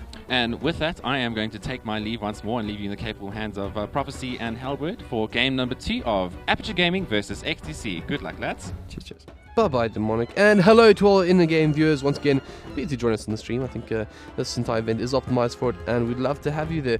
And, of course, hello to everyone who's watching inside the actual cinema as well. Great to have you guys here this early in the morning. And last but not least, I wanted to make a special shout out to those of you who will be joining us at Cavendish and those who have yet to decide to join us at Cavendish. But, of course, you'll be able to see the finals of this Telkom DGL Masters event live at Cavendish Square in Cape Town. As a Cape Townian myself, I want you guys to represent, show up, Make sure that we're not the guys who let everyone down by having an empty cinema. So be there, support, and hopefully enjoy some great, excellent Dota. Well, immediate change up in the bans. Aperture is going to ban out the Tinker. XC is going to reply with a ban on the Drow. So 2 of the most problematic heroes for either team are removed. This does obviously allow the Elder Titan as well as the Riki into play. Aperture has played on the Riki. I think it was Bob that grabbed the Riki in that game that I watched. Ecstasy, it's going to be interesting. Obviously, Dota and I are very, very well known for his Tinker. But it does leave open something like a early pickup on the Evoker, which we've actually seen very little of. The thing is, I like to call... this is going to get me in trouble. I like to think of Dota as a little bit of a pocket castaway. He has... Wow.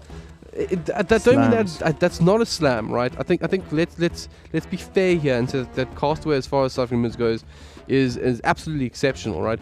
And I think that Don't Die is a very, very capable mid, right? Who has similar sort of heroes to Castaway. And maybe just slightly less effective at some of them. And I don't think that that's a horrible statement, because I once again do think Don't Die is an excellent, excellent player. But he's got a similar hero pool as well, so I think that if he looks like picking up something like the Invoker here as well, I think he can do a really good job of it and control the game, potentially in like a slightly different manner that Castaway would, but potentially he could be the guy to lead from the front. And well, there we go. So Invoker Riki. Yeah, I mean, this actually, what this looks like? Almost a Bravado draft.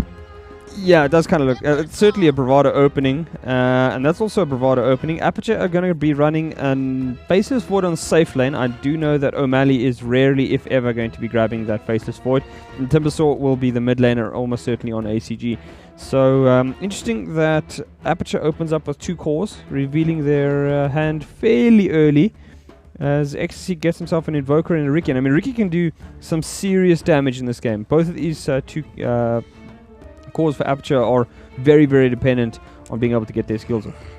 Yeah, and like this, man, it feels like I've seen this so many times before. Like this is the classic sort of WG versus BVD sort of looking setup here as well. Yeah. Castaway, Timbersaw, Chidawi Faceless Void. So this we've almost practiced casting this one, Prof. But yeah, it's going to be a great one. Morphling also banned out now by APG. I think that's pretty. Yeah, that's reasonable. The thing is though, it's kind of a weird one for me because almost like banning out RDK's Morphling is more so about we don't want to play against RDK's Morphling more than a sort of like, oh well, this will put RDK under pressure or anything. Yeah, he has. It's just like the Morphling is a problem. Let's not play it. Yeah, exactly. I mean, but he has a lot of heroes under his belt. He's not shy of picking up quite a range of them. Depending on the bans, okay, there we go. The ban is now removed. I was going to say, like, depending on the bans, XCC could reasonably have gotten the Luna and the Shadow Demon. Aperture Gaming obviously would have also liked the Luna. Adesam has played it quite a bit. Okay, and both those heroes are then removed in the Why second set of bans. Why are you jinxing everything? I don't know. Maybe I'm like heroes, friend. Stop. Just stop. I'm like the anti-demonic. Demonic was calling like all these ridiculous heroes yesterday. It's like, I think I'm going to see a Flair's Nature's Prophet. And Flair's Nature's Prophet appears in the next game. Like, what? Oh, and I've been getting them all wrong. So if I just keep calling Drow, maybe we can what lead I call the draft. What I call tends to get banned. But so you call Drow for a ban. I call it for a pick, right? Then it definitely doesn't get picked because it's either just ignored or it gets banned out. Yeah? Makes perfect sense. Then we have Demonic just sort of and every pick just sort of jump into the mic and he's sort of like Pudge. And we'll have the best one ever, man. Well, we do have the only support player in South Africa that currently plays Pudge on a regular basis. Yeah, but I actually spoke to Phalanx after the previous event and his exact words were Phalanx Phoenix. Yeah, well, his actual things just got real. Yeah, things did get real, and look, he said himself he's not a fan of Pudge. He doesn't like it. I mean, okay, so he doesn't like it yet. He's got like 700 or 800 games on Pudge. Expletive hero is his exact words. But I mean, here's the thing, right? I also want to go back somewhere to something that Demonic said earlier on the show about sort of RDK was like one of the top 5 Morphlings in the world according to Dota buff and whatnot. I really don't care for those stats because it doesn't... It's pub stats. Yeah, it doesn't actually tell you a huge amount, and I don't think it takes into a huge amount of account of who you're playing against. I would be almost certain that... I mean, admittedly, RDK is what, 6... He's above 6k or hovering at that area, yes, so to be a Morphling rated that highly It's impressive. Yeah, It's no, impressive. no doubt about that. But to me though, still the stats are like Yeah. they're not a big deal. They just show what I guess a player likes to play during his MMR matches or something. Yeah. XC gonna go for the tight hunter again. But sorry, the reason I was going is actually I actually think he's a far better Phoenix, like that than a Pudge. Yeah, his Phoenix, Phalanx's Phoenix is pretty filthy. Yeah. The last time I saw it, I think he had 18 of, or he was involved in 18 of the first 19 kills on the Phoenix, including like double kills to start off. Then he got a kill in the mid laner, and then all of this while saving his players because Sunray strong hero, bro. Sunray strong hero. Well, it does appear at the icon like hero. Well, it's got its own icon on the mini map, so there is that. But let's get back to the XC. I mean, their draw is also looking quite well rounded. I mean, you got the Vengeful Spirit, obviously a great support, capable of saving its heroes and whatnot. And the tight end, I think Rip Inc did a good job on it, so I'm not too surprised that they're picking My up again. one concern with Rip Inc in the previous series was that his tide didn't get the best ultimates off. There were times when he seemed to fluff it a little bit, either triggering it early or just not having a great position when he did get it off. So, I mean, he can certainly improve this game. He was decent early on, but obviously that death to the Drow didn't help him none. And that son of... sorry, Witch Doctor and me, right? son of a... There's... I'm not sure if you're there, but there's a joke with Hari and I, where effectively, if a Witch Doctor casts a stun, right, on my team, it'll still hit me. But isn't that because you play Witch Doctor badly? No. If there's a Witch Doctor in the game, right, and it's on my team, right, it will throw out a stun into an enemy and somehow it will stun me. Like, literally, I'm like a homing beacon for those things. You're sitting there in front of an entire creep wave, entire team fight, and this freaking cast just comes right at my face. I'm like, what? Why me? Always me. And then it'll bounce every second time onto... I can't stand Witch Doctor. It's Wilson's favorite, but I hate it. And it's one of the most irritating heroes in Dota. And I think it's really, like, great in this current meta, because people are spending so much time pushing as a team, these little clumps. He's got an ulti that effectively, when it gets that Aghanim's up, if he gets it up, if he needs it, it obliterates clumped up heroes. Yeah. And then when he's got Paralyzing Cask at a reasonable level, it's one of the most frustrating spells to deal with in Dota 2. Yeah. Ecstasy, that's odd that they ban out... Really odd that they actually ban out the Terror Blade there.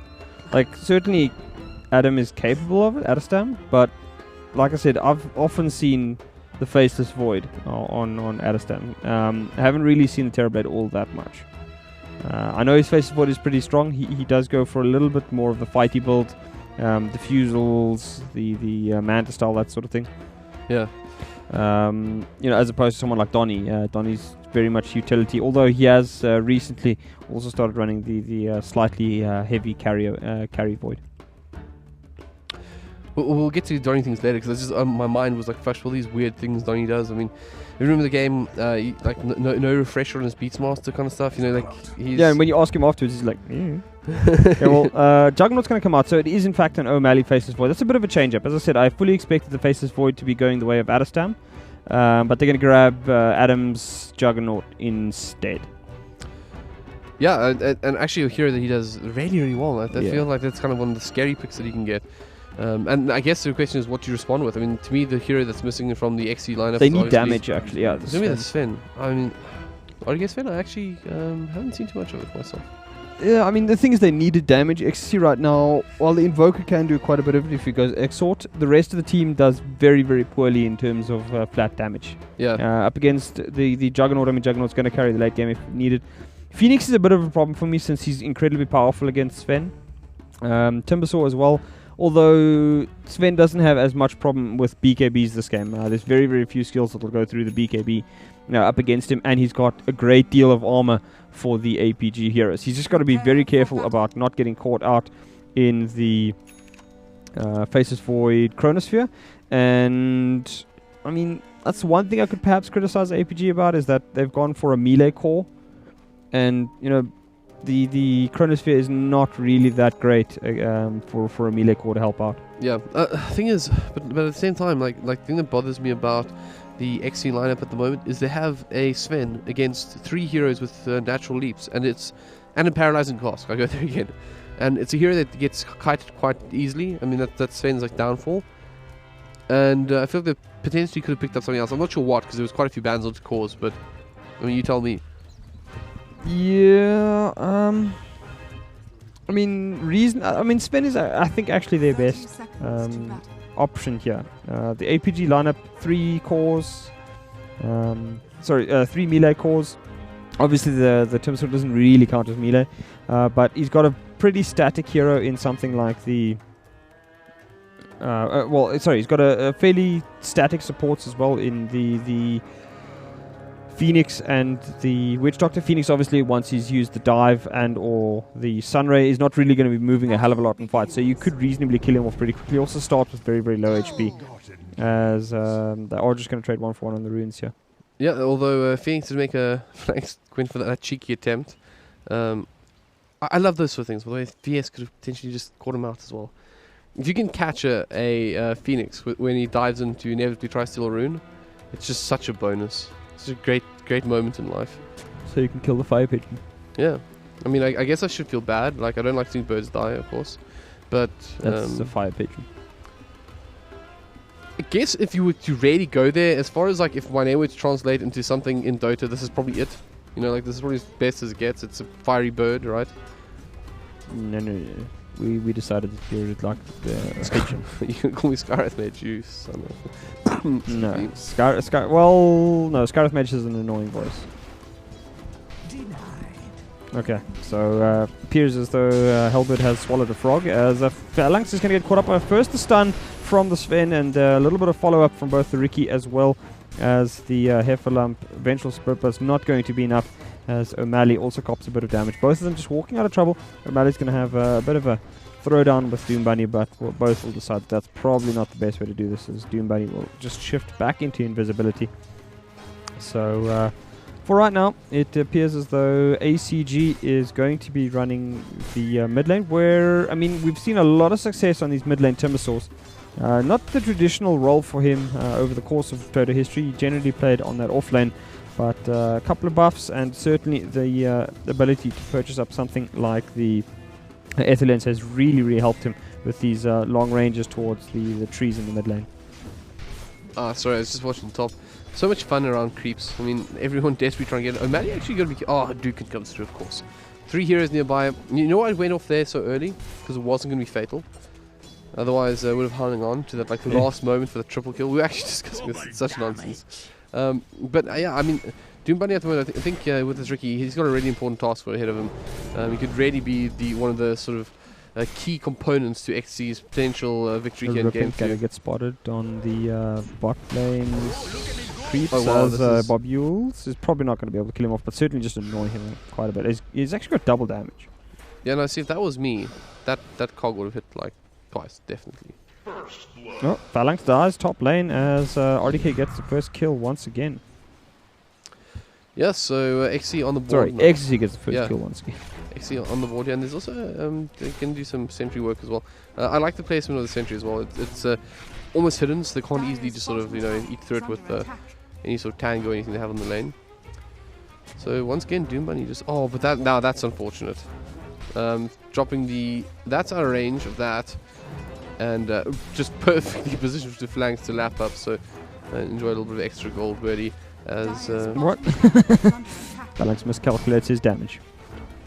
Ripping also taking a bit of damage though.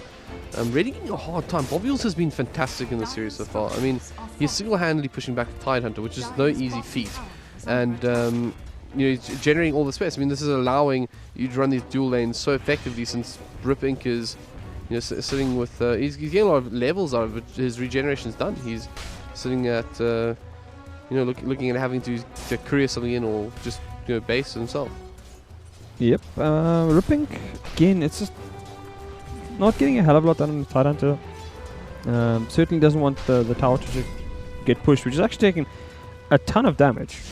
So top lane, O'Malley gets caught. The Sunstruck there. He's got the smoke screen down as well. That's a beautiful, clean pick off there. XC picking up another one in the top lane. Yeah, great play by XC, abusing the fact that they have their mid laner running that Exort Broker. He can contribute from right across the map. And APG, once again, falling slightly behind in the early stages here. They do get the tower in trade, as again, the side of XC has left Adam to just pretty much free farm here. The Adderstam Juggernaut is not really concerned about anything except PvE at the moment. and XC's not doing a hell of a lot to contest him. Yeah, and I mean that's almost like the trade-off thing here. Their offensive forward's getting a hard time, but at the same time they're having excellent time in the bot lane. Dota and Die could be set up for a death here. Of course, going to bounce a million times Invoker, surely. No. Yes, there it is. There we go. That last one should be enough to actually sort out the skill, but the support actually dissuades further engagement. I don't think the Maledict's high enough. He's got Quas on him anyway, so he's fine. Yeah. But it was close. I mean, once again, you just see, if I may, this catapult that is now dead hit at that sort of range to catch paralyzing cast, ignoring the sort of two other creeps there. That's how paralyzing cast works. I'd actually love to know what the actual coding for it is, like if it's designed to sort of look for heroes in that second bounce, I don't think so. I mean, I would assume that heroes have perhaps a tiny, I mean, maybe a 1% higher chance, but I still think that it's probably just completely random. We know what happens 17%, eh? So no. 17% is just ridiculous, though. I mean, it's like 17%, and then they change it so that it is 71%. Pseudo random, and then it's still like ridiculous the amount of stuns people can get. What game was it? I think it was last year that you and Hari were casting, where Hari was like, "Well, I guess this game's won because this guy got 4 bashes in a row." Yeah, I actually recall it clearly. It was actually in this lane right here, where offlane Spirit Breaker was about to die and turned to just deal some damage before he had his inevitable death, and then ended up killing the oncoming hero. So it was just okay. That thanks Doto. That's fair. But yeah, and that was after the change to pseudo random. So it was like, in theory, once he gets the bash, it should be less likely that it happens again. But it's like 4 bashes in a row. Enjoy hell, because that is what Dota is right now. Yeah, I mean, if you get that sort of luck, that's when you just sort of pause the game, like Soz guys, be right back buying lottery ticket. Yeah, does feel like that. Taking it all out for drinks later, by the way, after I've won, because that's really how it's going. But top lane, there we go, once again, setting up that nice smoke screen, coming up. The Sunstrike's there as well, and even though the Sunray is helping out, the work that from the mid-invoker just, securing these kills is great. Although he's under a lot of pressure here as well, as ACG's Timbersaw does frustrate him quite a lot in the mid lane. Yeah, I mean, the thing is, they don't really have a reliable way of killing the Timbersaw. He's much too difficult. They don't have any silences, and the stun on the coming out of the Invoker is not great. So for the moment, I think ACG will be pretty happy with how things are going here. Sure, they're losing O'Malley, and that is a problem. But O'Malley is level 4, so once he gets level 6, it's pretty much what they need. They don't need him to be, some super farmer that completely destroys every lane. He's the one that basically sets up the team fights for him. So long as he's getting probably the Invoker and maybe the Sven inside that chrono, they'll be more than happy to accept that kind of bonus. Bottom lane, they're actually going to toss out the Ravage as well. Adestam, they're committing him up, but XCC are on fire this game. I mean, they're using a lot to do this, but 4-0 early on. This is not the sort of kind of lineup we saw before, where it was almost like, there's this obvious time constraint. This is like back to what it's supposed to be. And at the moment, this sort of laning stage is really, really good. The one concern again is that this Juggernaut they've just brought down, he is like getting a lot out of that bottom lane. Maybe another kill on him will be perfect for XC, but seriously, doing a wonderful job. And I want to point something out just to put a little bit of perspective on this, like how close this game actually is. APG actually beat Carbon in the DGL League recently, so this is a very strong side in APG, and at the same time, they're getting quite a hard time from XC themselves. So if XC can take a win off this, you're just sort of seeing the level that's being played is quite something. And I'm starting to feel that top lane once again. Phalang's going to be brought down. Oh, I stand corrected. He almost survives, but yeah, is brought down indeed. I'm starting to feel that XC might be able to run away with this if things keep going this way. Yeah, XCC is definitely doing a pretty good job in the early stages. You have 5-0 at the 8-minute mark, means that APG definitely not where they want to be. They're certainly getting a lot of farm into Adam and ACG, but that offlane is going to be a problem. There's a lot of farm going the way of RDK, and as we know, Sven can hit pretty damn hard. And APG doesn't really have the tankiest of heroes. I mean, they can certainly survive, and they've got a lot of heal, but, heal doesn't mean much when you're getting killed in 2 or 3 shots. Yeah. My major concern once again is when this translates to the late game, you have your Sven, who's probably going to. I mean, let's assume that this is RDK as well, so we can assume that at some point he's going to be able to 2-shot a support. It seems like a reasonable statement. Not He really. could very well one-shot some of these. Yeah, spots. but I think, I mean, at some point he's going to be like a huge problem, able to just do massive burst damage, right? Yeah. But then what happens afterwards? I mean, you get this massive burst damage off, and then how do you follow up? How do you catch things like the Faceless Void, the Timbersaw? I mean, I guess you want to catch the Phoenix, because then it gets rid of one of the easy targets that you can sort of delete quickly. But even then, there's so much mobility on the side. I'm very worried about how that translates into late game. Am I being too worried here, Prof? Am I making too much of a big deal about this? Well, look, the thing is, this is a similar start to what XC had in game 1. They just need to play this correctly now. You know, you've got an early advantage now. I mean, I was just checking the net worth. It's not a massive lead for APG in that. It's only about 800. In terms of XP earned, it's about close on 750 there. So in favor of APG. So.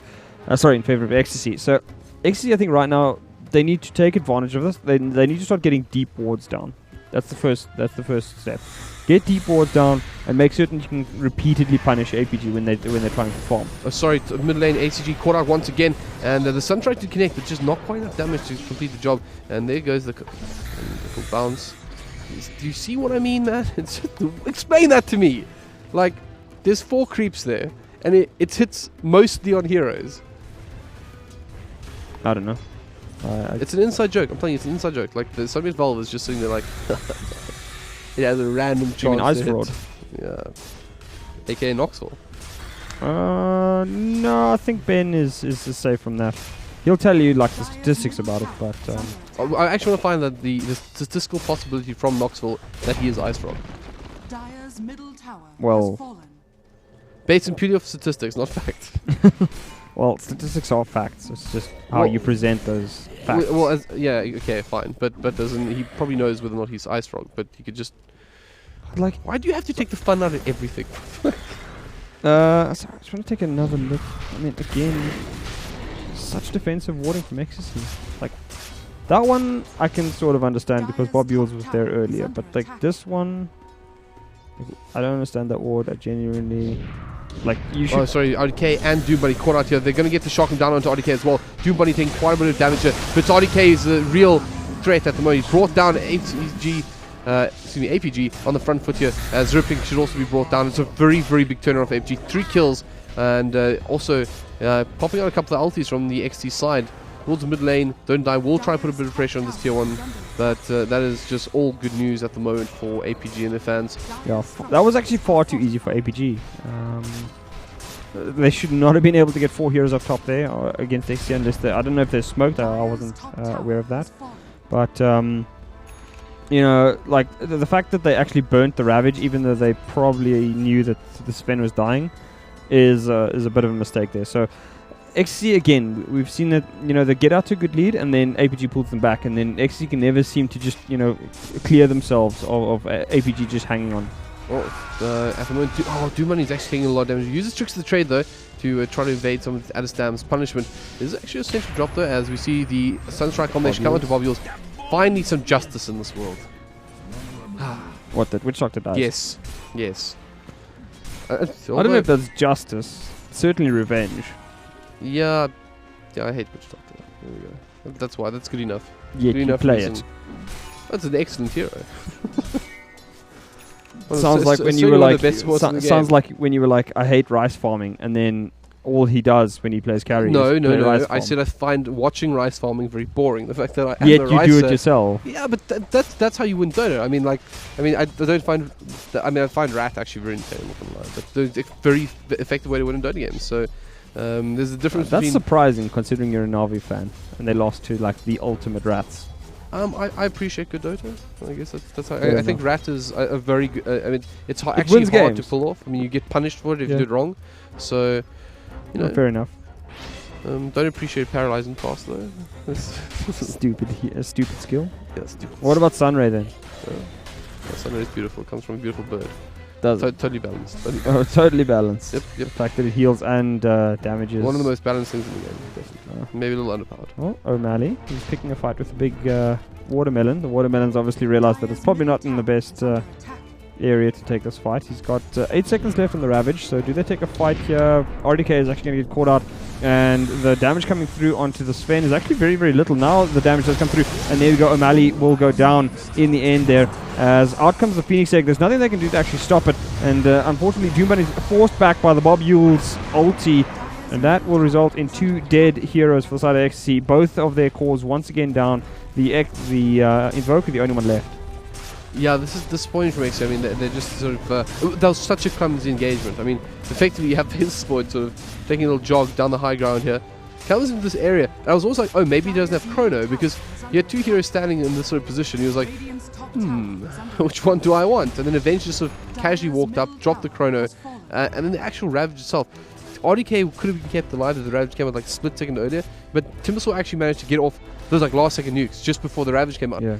And as such, you lose your Sven, who was doing a boat ton of damage at the time. And unfortunately, just these small things, man, just coming against him so heavily. And all of a sudden, if you look how balanced the game used to be, all of a sudden we have about a 5k advantage to APG, and in form of gold. And now that advantage that was about 500 in XP towards XC is now sitting at about 1,500 to APG. So pretty much exactly where they want to be at this point, with lane control and map control sort of building up. Yeah. XCC does have very, very good warding at the moment. The Observer ward in the jungle here, and the ward watching the Ancients, much, much better warding from the side of XCC at the moment, and pleased to see. Ironically enough, APG actually has pretty terrible warding situation at the moment. They have nothing that I can see, actually.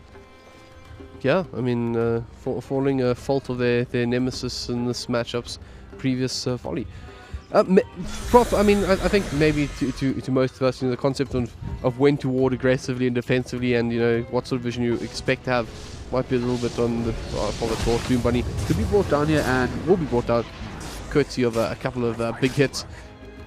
Just the sport tricky, not a big deal there. But maybe just for some of our more inexperienced viewers, or some of the individuals who might be first time viewers, in fact, just getting involved in this event, you could give us a little bit of insight into when it's appropriate to ward aggressively, defensively, at like a high overview level. Well, the thing is, with warding, you have a limited amount you can obviously get down. So you need to place it in areas that, at different times of the game, are going to be the most valuable information gathering resource. So early on, you want wards in areas that are highly traveled by either ganking players or your defensive rotating supports. So somewhere like that is a common ward early on, or just to spot this kind of area so that you can see when players are moving through these kind of areas. You've got, obviously, this ward is a very, very common spot here because of the massive thoroughfares that you got through this whole area of the jungle. So there we go. But and then it obviously changes. Different aspects of the game. If you're playing aggressively, you want to know where your opponents are, because they're obviously going to be trying to play a little bit more defensively, a little bit more farming. So you'll place it in their opponent's jungle to spot the general camps that could be farmed. Certainly the Ancients are something to be looked at if they have a hero that can clear the Ancients very quickly. When you're playing slightly more defensively, again, you want to... It's the similar wards, but in reverse. You want to know when your opponents are coming for you.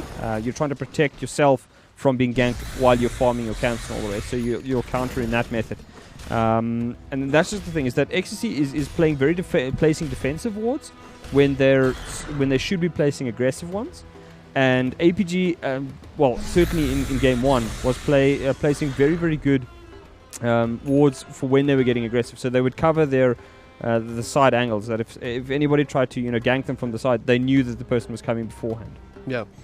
Well, thanks for that, Prophecy. I think that's very useful for, as mentioned, some of the newer players and those of us who they're just watching for the first time. But as things stand at the moment, it does look like APG have... actually, as you mentioned, this is a great sort of example of one of these things. This is obviously a very aggressive ward. It's giving the sort of information that they need to get onto the front foot here, and just gaining the sort of map control that they want to use to try and choke out XCC at this point. Yeah, I mean, the thing with warding is that it also depends on certain heroes. Like the Tinkerer, for instance, often gets wards that know... sorry, hold that thought, because there is a Chrono on 2 heroes. The Ravage comes out as well from Rick, buying some time. Don't Die gets very, very low here. They do manage to get 2, in fact, of APG, but one of them will be back in just a couple of seconds with that Aegis stuff. They're trying to bring down the 8. Can they do it? They're taking so much damage from the Chakram. It's HCG, in fact, who's just devastating the lineup of XCC at the moment. Tricks of the trade used, but Doom Bunny trying to just limp out. The last man standing, and it doesn't matter. Brought down by, once again, ACG, picking up the ultra kill, and XC in a world of trouble. Take a look at that fight recap. It's actually a little bit smaller than I expected, but it's a good 2,000 gold swing, a lot of experience, and unfortunately for XC, could be the first sign of the end of their run here at the DGL Masters. Yeah, I mean, the XC side is, I mean, they do have fairly short cooldown timers and death timers, so they could reasonably be able to defend this. They probably will lose the tier 3. I don't think they're going to lose any racks though, so, you know, they still do have some time, but certainly not a good situation for them to be in. So where to from here? I mean, you've dropped your tier 3, your racks are still standing though. You know, how do you start that recovery process if you're XC at the moment? Well, you need to find farm on RDK at the very least. RDK needs to get that BKB up. At the moment, he's got the Helmet Dominator, Echo Saber. Let me just check to see which one is Courier. He does not. So he needs to find the BKB, because right now it's too easy for them to kill him off. He's never able to really do any damage, because they either kill him off before the fight starts, or they put him in the chrono. Now, obviously, the chrono, the BKB can't do anything about the chrono, but it's still going to save you from the majority of damage of APG. Yeah. Oh, Invoker actually, was that a Sunstrike kill? Yeah, I see Sunstrike cooldown. I'm not too sure what he, well, we can actually check it out quickly. Where's our victim? Towards the bottom lane. Yeah. So, nice handy kill there, but at the moment, it is XC on the hunt, trying to find some sort of value out of this. RDK is going to bring down the stack. I think it's only a 2-stack, so not maybe it's more. I didn't actually check from the beginning, but it's a little creepy there. Doing his job, making sure that there's some good stacks for RDK, and that's exactly what he needs. You know, that's a great way to just increase that farm. It's generally a lot safer since you're not obvious on the map at that time, and you know, there are a couple of wards here that are obviously showing that out that will actually potentially be a problem for him. But hopefully XC will have enough. And this is actually a fantastic warding at the moment from XC. The vision, sorry, from APG. You know, the information that they're gaining here about, you know, the farming rotations that XC are making just makes it so easy to find that potential setup to just strip this game away from XC altogether. Yeah, and this is the thing that APG that I've noticed a lot is that they work a lot with vision.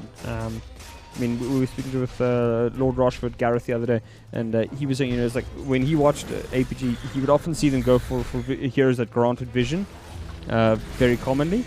This game, not really so much, but they certainly make a very, very good attempt at keeping the warding going. Oh, well, Phalanx so close to death here. Can they actually find the kill?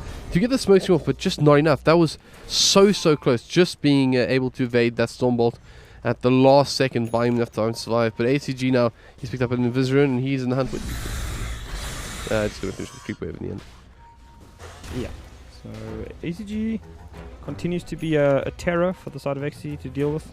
He's going to be caught up now. Do they have enough to save him? No. He, well, never mind. That could be enough, and he will go down for the first time. Phalanx is now caught out. Stuns come through for him, and the bird is in the grave. So the unstoppable streak of the Timbersaw goes the way of the Vengeful Spirit, and RDK grabs himself the Phalanx Phoenix. Here's just another interesting fact. Maybe we can go to once again our more experienced viewers. Excuse the opportunity to just chat about something that is a little bit more basic, but the gold graph. If you noticed in the previous fight, it was actually 5 heroes down from XT and a couple of cross kills, and there was about a 2,000 gold swing. And this most recent one is also a 2,000 gold swing with just 2 heroes. Perhaps you can enlighten us, Sean, on why that is the case. Well, I mean, it's as a result of a mechanic you have no time for, called the comeback mechanic, which was created after TI4 to prevent teams that could just steamroll you in basically 15 minutes. Basically what happens is if you're ahead and you lose a fight, you give up a lot more gold towards the team that is behind. Sorry, top lane, O'Malley gets deleted. Beautiful work there by XC, actually baiting him into it, setting up the Sunstrike, and finding a very, very valuable kill. And actually doing a lot of work for RDK's chance. He's picked up the Ogre Club as well, so he's not too far off that BKB. And now we can see XC, they're starting to reclaim their jungle, getting a little bit of their own side of the map back. And actually this is quite a nice little first step to recovery, as it were. Yeah, it's certainly the first step, as you said. They need to do a lot more though. They have countered the ward on the top lane there, or on the the high ground there, so RDK should be in the nearby vicinity farming if he can. But again, they don't really have a lot of vision, so they're not. They don't know where APG is, so they're going to play it a little bit more safe. Yeah, well, I mean, I think the thing is they can sort of identify, they can save up this sort of half, of the map at this point. This is a very good word to see anybody coming through on that side. Best half I've seen in the world. For those of you who are wondering, I'm just staring at Sean with hate right now. Well, if you're going to draw a half, you don't draw a triangle over like 1/3. It was not like even 1/3. Like 1/8 of the map. That area is now safe. let's move on. There's Dota to be played here. Okay, well, don't worry. We'll try to replace Sean in one of the further matches down the line. It's okay. I'm just kidding. But anyways, back to real things.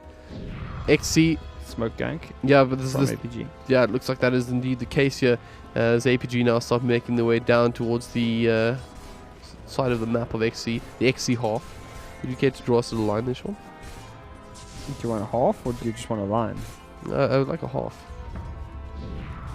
But not right now. O'Malley goes in, catches that Don't Die, and Pink.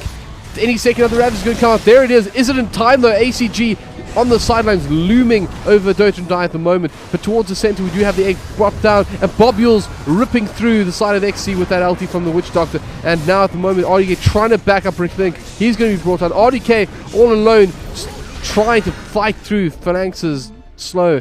And unfortunately for XC, just absolutely nothing in it.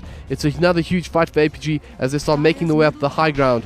And of course, this time around, I think that if you take a look at the buyback stairs, it's not looking too promising for the side of XC. They will use fortification, but very likely we'll see a Rax fall down here. Yeah, this is almost certainly one Rax, probably 1.5. As we can see, Adam is already making the move towards the top lane to make certain that he gets that meter Rax. So XC once again going to be crippled at the first loss of Rax again, around about the same time. 26 minutes is not too far off the start from the last game. And XC, I think this game APG just played a hell of a lot better. They struggled in those first 8 minutes or so when they lost the kills, but ever since they got that first rotation and they got the pick up 2 kills, they've just never really looked back.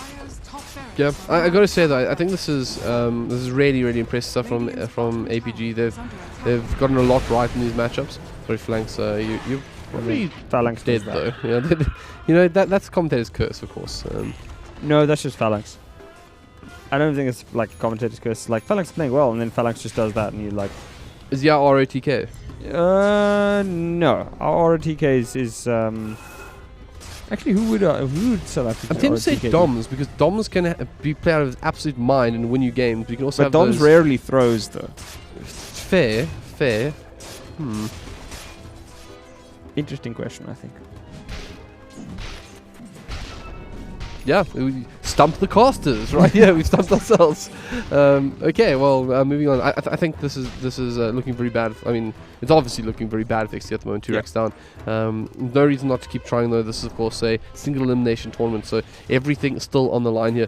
And I mean, let's go there for a second. We're sort of reaching the end of the sort of first round stages, but there's effectively if you win this match, you double your prize winnings, yeah, and that's getting guaranteed. So all the sides eliminated here will earn 5,000 rand, and then immediately after you get through the stages, I think it's 5th, 6th, 7th, and 8th. I think they get 5,000, and then beyond that you get 10,000, 20,000, 40,000. So every match you win is like a big deal, right? Yeah.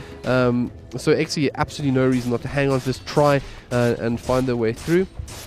But at the moment, I think APG.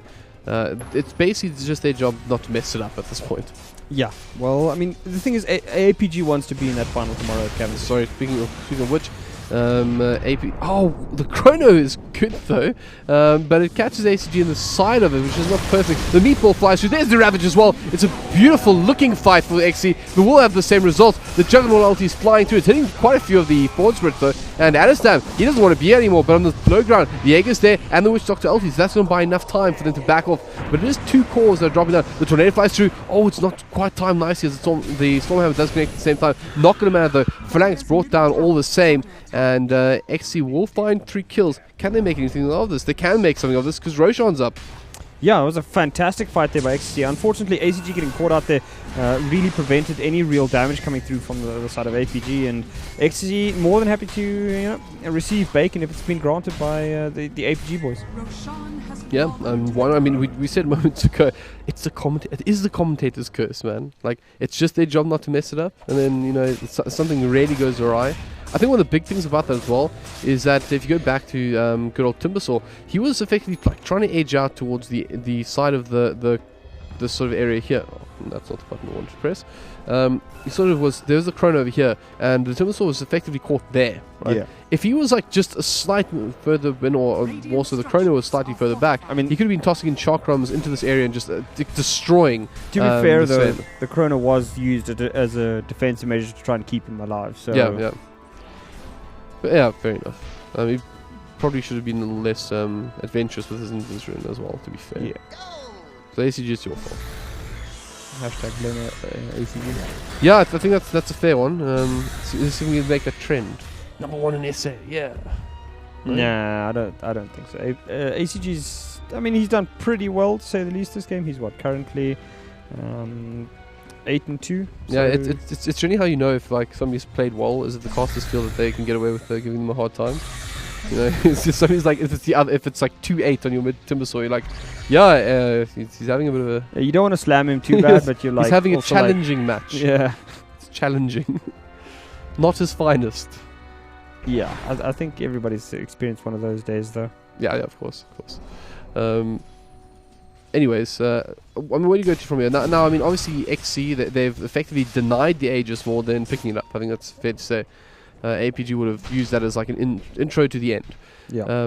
What do you think their next step? Do they just force it, or do you think they're comfortable enough to go fight into that Aegis? It is actually sitting on at the moment. Probably the Invoker. Am I going crazy? No, they put it on the Sven. Okay, so. Oh right, I just missed it when I looked at him. So I'm not a huge fan of that because your God Strength doesn't carry through. I mean, he still does a decent chunk of damage even without it, but ideally it's so that he does most of the damage with the God Strength activated and then can still fight. Or the other way around. Do you not think Invoker may have been a bit option? I mean, he's the Don't Die is also like he's 927 at this point. He had a really good performance, all things considered. And Octarine Core, Agnum Scepter, he's certainly be able to pump out spells. Do you feel Sven was still the right choice? Yeah, I think Sven is a pretty decent choice. Obviously, Invoker would be nice, but the thing is, Sven, if he's the last person standing, can still do quite a bit of damage. The Invoker is really just gonna, maybe throw out an instant tornado and then start running. He's not really gonna be able to sit there and fight against 2 or 3 heroes that are left from APG. Whereas Sven could perhaps do that. Any thoughts on the actual sort of build here? I mean, he's completely maxed out Exhort, still sort of building into X. So he's effectively at this point like Quaz Exhort Invoker. No, it's pretty common. I think he's gone for the Exhort to make certain that he can do as much damage as possible. Obviously, the Sunstrike is dependent on that as well. So he was using the Sunstrike pretty early and quite often. So it's not too bad of a build. Yeah, I mean, he's certainly had an excellent game, so it's working out for him. 927 up against it. I always feel like when you're playing on a winning team, right, or a team that's ahead, it's a lot easier to look good, But when you're seeing a 927 on the side that's 2 racks down, it's certainly I wouldn't really say a good day at the office, since you're not where you want to be. But at the same time, you can feel that you've performed well. I guess is probably the best way of saying it. Yeah, I mean, like I said, it's not a nice situation to be in. He's doing what he can. Obviously, a lot of those kills did come from the early stages where he was getting the pick-offs. But X is just kind of in the situation where APG can take these long extended fights because they have the heals, they have the massive lockdown. And I just don't think the Tyrant has worked that well for Ecstasy here. I mean, he's certainly gotten some decent ravages, but nothing like ultra game-changing, which was... kind of what you... I mean, I wouldn't say you're looking for a game-changing ravage, but you'd certainly want something a little bit more consistent than what Ripping's been providing this game. Fair enough. I mean, it just feels... it's actually weird, and maybe that's exactly it. He's had some excellent ravages if you count how many people he's hit. but they've almost been like just slightly too late for his team Yeah. to really capitalize on. Yeah, it's often been APG like bad positioning or misplaying the situation that it's allowed XTC to get the kills off of the Ravagers rather than jump in Ravage and then the whole team is wrecked for the side of XTC to come in and clean up. Yeah. I mean, they do actually have that capability. I mean, if you get that RDK Sven onto a couple of heroes clumped up by the Ravage, that could be the dream scenario for them. And they're actually going to catch out in Mali here. Once again, Sunstrike commit. That's just perfectly locked down. Awesome work, and once again, just showing the value of wards. Yeah. Wards win games, bro. I mean, of course. Oh wait, no, it's a little bit higher. But I was expecting them in the high ground. But yeah, that ward there just winning the game, and just nice blocks out of range of that, so it doesn't spawn. Well, Yeah. I mean, it doesn't block spawns. Well done, doing Bunny. But yeah, I mean, XTC has still got a relative mountain to climb. They have to get through, a tier 1 on the bot lane, a tier 1 in the mid lane, and a full set of tier 2s. They have a Timbersaw that's still finding decent levels of farm, even though he is now only down at 8 Bloodstone charges. That's actually like a little bit concerning. I mean, obviously that's you know the next hit is really when it gets bad. 8 is sort of there, but once you lose too many of those charges, it actually becomes a little bit challenging to effectively spam out your Tim Chains and keep them active. Yeah, I mean, admittedly, APG does have a number of big items coming up. They're going to smoke up here and look for nobody. To be fair. Actually, no, they've spotted. Wait, who's pinging there? Is that RDK? Ooh, they're going to actually find an RDK. It's the big one as well, and they're jumping with everything. They toss 2 chakrams on him and a Juggernaut ulti. And it's a Sunray at the end of the day that's going to keep him locked down for long enough to bring him down. And Heffelup, he's going to be a tasty treat as a dessert as they pick up the big boy RDK and an extra support for their troubles. No buyback on RDKs either. So yeah, that is a is massive mistake there from the XTC carry. Now, once again, for those for our newer viewers, a very common sort of scenario to play out now is that APG will try to force the buyback from the Sven. And that means they'll start sort of effectively poking at this high ground. But as soon as they realize that the Sven isn't coming out, that they realize they can finish. Yeah, And they'll then probably what's just going on. finish straight out of the gate, guys. They're going to clear up the creep wave. Adam is working on the tower. ACG will just tank the tower. And that'll be that.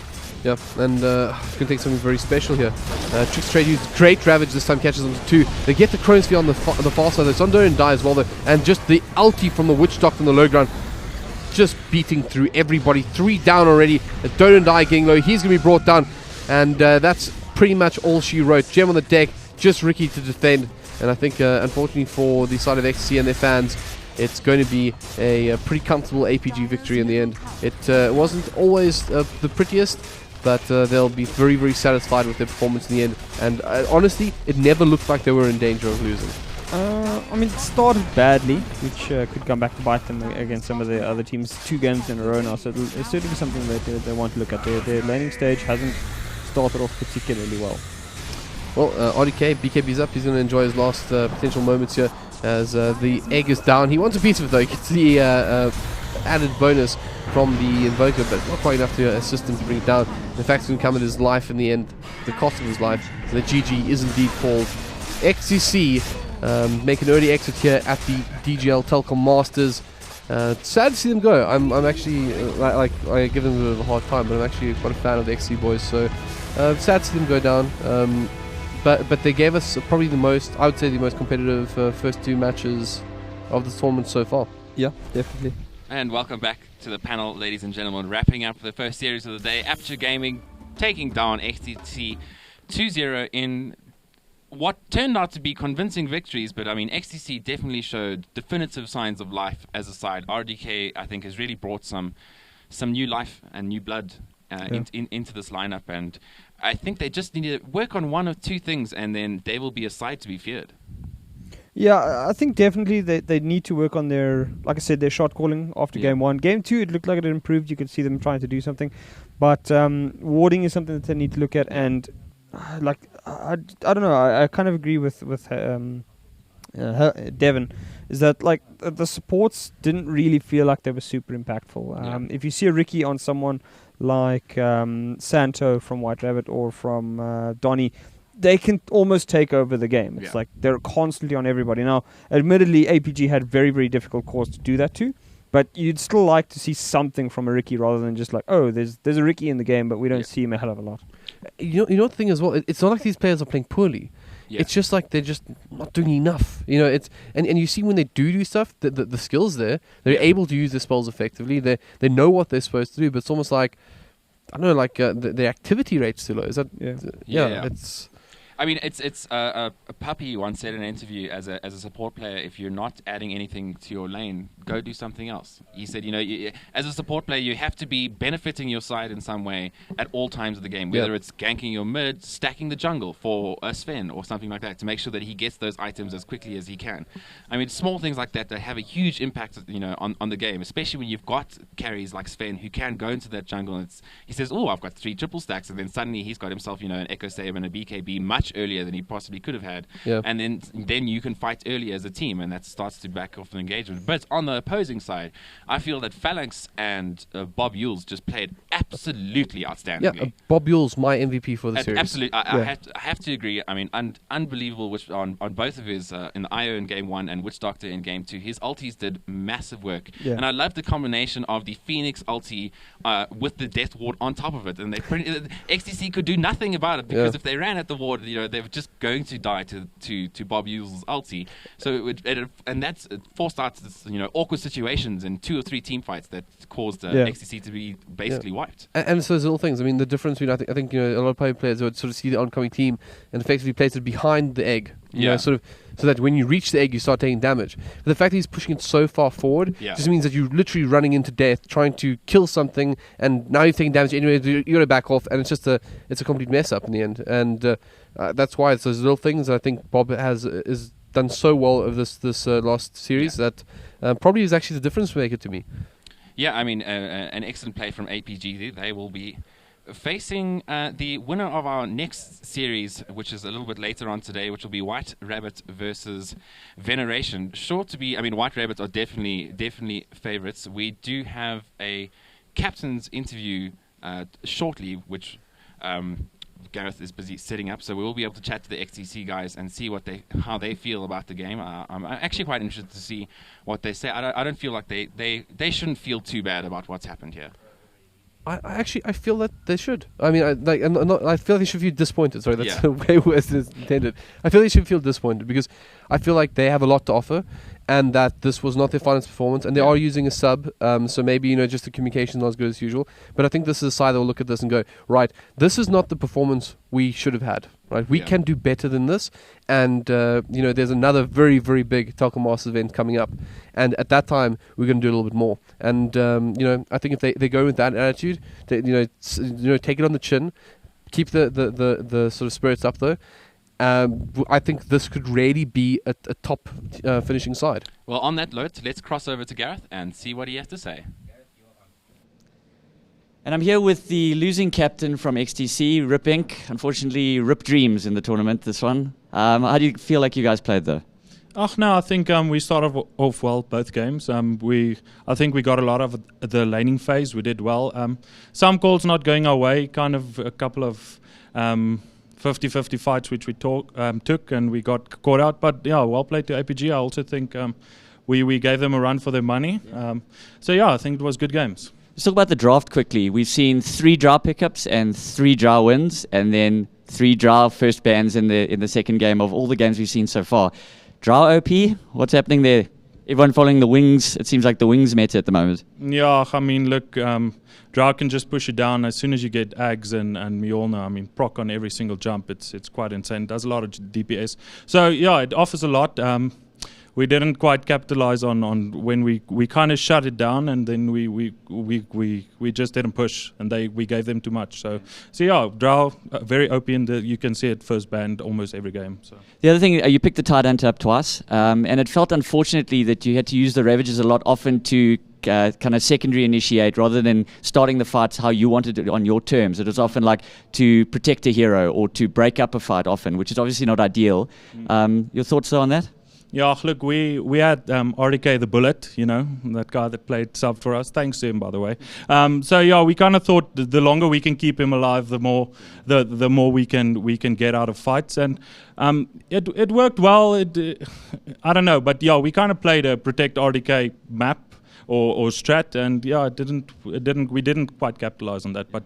If we talk about that first game when you guys managed to get 2 signature heroes, I mean, we always talk about, in the kind of meta at the moment that guys might be banning out popular heroes, your Timbersaws, your Beastmasters and that, but often in the South African meta, we're banning out signature heroes. And you get a Dota and Die Tinker, you get an RDK Morphling. You guys must have thought the game's in the bag, really.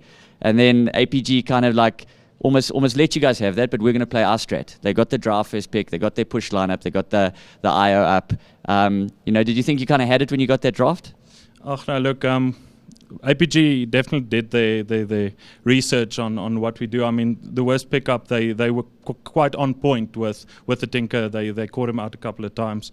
Our supports were a bit out of position because we knew they were going to target him. They weren't quite there. One of the heroes that we've been practicing a lot was Death Prophet, and you could have seen you banned both games first phase. So they definitely came into this well prepared. So I still think they did well. They deserved the win. Awesome. So the next matchup we've got WRG versus Veneration. Your thoughts on that game? Who's just going to take it? Well, let's be blunt. WRG, easy game. Okay, so we've got WRG fanboy. Are they going to go the way? Can they take it from BVD this year? BVD is good, but I mean, we all kind of, as Adam said in his article, we're all hoping for someone to just beat BVD. So now I'm definitely backing WRG. I hope they can pull it out. I think competitiveness is a good thing for our scene to grow. If you have someone just dominating, we'll never be contenders for international rank. So you're saying BVD should throw it just for the scene to grow, right? Yeah, come on. I mean, yeah, throw it, Donny. Be yourself, just throw the game and let White Rabbit win. And yeah, let's do it. Thanks very much, Ripink. Back to the desk now. Thank you, Gareth. And a very honest interview there. Surprising. From RIP Ook. And to use his own words, let's be blunt about it. Devon, BVD, team to beat? There's something you actually said there as well that I think we should touch on. Something about if one team's just dominating, then we can never go anywhere, kind of thing. Yeah. But like, hey, that's not how it is, man. That is Bravado have set the milestone for everybody else to accept that challenge. He is right though. I think WG is the side that stepped up most and said like, we are coming for you and whatnot. But that's the attitude that's got to be. Bravado are they deserve nothing else than our sort of applaud and respect for what they've achieved. Yeah. And the other teams just step up, man. And XTC, they're one of the guys that can do it. Like I'm rooting for these guys, so they've got to get that sort of momentum going, get the right sort of attitude toward it, and hopefully we can see, one day we're having a conversation here about like, is it going to be WRG, XTC, or Bravado in the finals? Yeah, I mean, he was obviously very honest about and touched on a lot of points that you guys came up with during the cast, especially when it comes to their supports and what was happening in the game. And clearly APG came in very, very prepared as well. I mean, Prof, looking towards XTC, I mean, they're out of the tournament. It obviously doesn't feel too bad by the looks of things. They did have the RDK sub, but I'm sure that we'll go from strength to strength. Aperture Gaming, however, I feel the Aperture Gaming versus most likely White Rabbit Gaming, which may be one of our semi-finals unless Veneration causes staggering upset. Staggering upset. I think we may see tears if that indeed happens. But I mean, that's going to be a tough semi-final. That is going to be a pretty brutal semi-final. Aperture certainly has been working. We know White Rabbit has again been. I think they've done another boot camp this week, so yes. They're definitely looking to. They beat BVD the last time, as we said. They beat BVD last time. It was 4-4 the games overall. Yeah. But I think it was Helbert that said that BVD won the most important games, and that was the thing. So this time, White Rabbit's coming for it all. They don't. BVD has no second chance. There's no lower bracket that you can get knocked into and then get to play them again. If you don't adapt quickly enough, White Rabbit beats you. Well, White Rabbit's game is walking out here with a prize. And on that note, Aperture Gaming, probably feeling pretty good about themselves. Let's see what they have to say as we cross over to Gareth for another interview. And I'm here with victorious APG captain, Adestam. Congrats. Fairly tough day compared to what most people might have thought.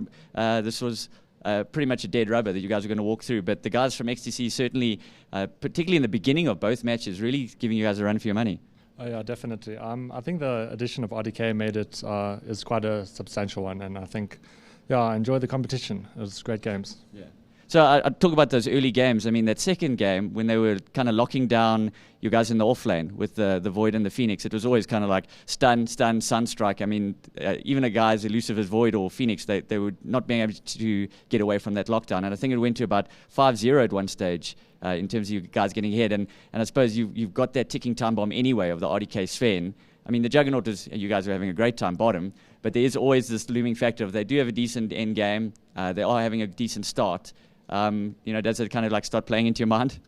Yeah, definitely plays into your mind when you like Sven is a really great hero. It flash farms really quick, and we were a bit worried about the Sven getting out of hand, but I think we dealt with it quite well with a few good Void gangs and paid off very well. I want to talk about the draft in that first game. I mean, we've spoken quite a bit about signature heroes, and I did chat to Ripink a little bit earlier about, when you guys let through, the Dota and Tinker, and I mean, the almost legendary RDK Morphling, was that I meant to ban that, but I forgot to, or you kind of like, okay, cool, you play your best 5, we'll play our best 5, and let's see what happens. Yeah, I think we wanted to play them at the best, just for fun. We beat Dota and Tinker and RDK Morph, I think we can retire now. we're more than happy. But yeah, it's really good knowing that you can beat those guys on their best signature heroes. Obviously, those two are very comfortable in that. And we're proud of our victory in game 1. Yeah. And then also, I mean, they picked the Sven against you. That's a signature hero for yourself as well. Were you hoping to get the Sven yourself in that game? It seemed like it would have lined up quite nicely with your draft. I was actually thinking about it. Like when we banned the Nikes in the last, I was like Sven Juggernaut, and I was asking the team what should I play. Everyone was like Juggernaut. I was like, no, I want the Sven. Then I was like, okay, let me just go with the Sven, and then they picked the Juggernaut, and then they obviously went with the Sven. And you guys obviously been quite active on social media, sharing the fact that you've been boot camping quite a bit. You're obviously coming up from Cape Town, joining the guys, a lot of them in Joburg, to do a bit of boot camping.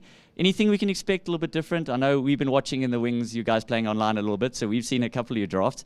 But can we expect anything a little bit different going forward? We've seen the draft picks, it's very meta at the moment. But anything different we can expect in the rounds to go forward? Definitely not for Ranks Pudge anymore. You heard it, yeah. And for Devin Halberd, any thoughts on support Viper? Yeah, I often tell Phalanx if he misbehaves, he's getting a support Viper, and then he sits in his corner and he behaves pretty well, so not yet. So that puts the fear of God in him, that he's going to have to be a support Viper. Got to control him somehow. Okay, one last question. So your likely next opponents are WRG, who are pretty much one of the best, if not second or top team at the moment. They're certainly one of the on-form teams. Your thoughts going into that draft in terms of things you want to ban up, things you're looking to play against them? They have, I think, if it's not them or BVD, the broadest hero pool in South African Dota at the moment. So fairly one of those teams are difficult to pick again or to draft against. But your thoughts on that match coming up? They're the one team that actually runs aggro, like dual lanes, and they normally draft like really strong dual lanes, and then they contest you to that because they normally win their lane, and then they kind of just snowball off that. So it is a pretty scary team to verse because you don't know, as you said, they can pick anything. Like last time Ogre's been banned phase 1, like I've never seen that before. So it's a bit of a challenge to draft that, but feel confident going in. Awesome. Cool. Well, you guys can have a rest up. I think your next game, your semi-final, will be tomorrow, and then hopefully on to the final. So best of luck to you. Cheers. Thank you very much. Back to the desk. Thank you, Gareth. And unfortunately, support Viper, unless Phalanx misbehaves, it doesn't look like it's going to happen this tournament. All I'm saying, Phalanx, is that if you're watching this right now, there's I think the offer is there for absolute debauchery this evening. Don't think Amsterdam will appreciate, but I will. The results will be excellent. The panel and the internet, I'm sure, will appreciate a support Viper. But I mean, as Adam said, feeling pretty confident. But WRG, pretty hard to pick against, and it's one thing that Veneration will be looking to today. They have by far the biggest hero pool in terms of their heroes played in the DGL, second to Bravado Gaming actually, who were the second highest. I mean, going into matches, as Veneration against White Rabbit, do you try to do something fancy, or do you just stick to your strengths? I think whenever you're up against like a Titan, right? Yeah. Trying to beat them at a normal game of Dota is unrealistic. VNR need to try swing with something that hasn't been seen before, or some sort of pocket strat. Tilt them in some regard. You're not going to win that out in a straight up brawl. So do something else. Like, that's it. And what that is, I've been there actually. I mean, I've literally been in this position where you're playing against side that is just so much stronger than you that you do like the all 5 mid. You know, you talk about Hontrash the other day. I am Hontrash, and I mean the side that was sort of dominant in that age, they lost probably like 3 tier 1 towers in that game in the series of DGL at the time. Yeah. And the only team to get anywhere close was our side, because we literally put 5 push heroes mid, and we managed to get all the way up to their racks. I mean, we got absolutely butchered afterwards. But the point is, that sort of stuff, you got to try it. You got to swing for the fences. It works, it doesn't work, but you're not going to win if you don't try. Yeah, and this is obviously the Telkom DGL Monsters in partnership with Telkom and Ster-Kinekor. We are here at the Ster-Kinekor head office, but if you are in Cape Town and want to watch some excellent Dota tomorrow, don't forget to head on to the Ster-Kinekor site, telkomgaming.co.za, or the Digital Gaming League on Facebook, where you can find the information on how to get tickets to go watch the final in a cinema. Having sat in the cinema on this side, I mean, it's a pretty magical experience. Yeah, it's beautiful. It's you shouldn't miss it. Yeah, I mean, it's not to be missed. I think it's 70 Rand to get yourself in. You can get yourself some popcorn and Coke and go watch some beautiful Dota. The way that the Dota is going at the moment, it's likely to be an exciting final. But we are going to take a little bit of a break now as we wait for the next match, set to start at 2 o'clock. We will, the panel will be here slightly beforehand, so if you want some analysis and some more top banter, make sure to join us slightly beforehand. But until then, we are going to be taking a short break, and we'll see you shortly before 2 o'clock.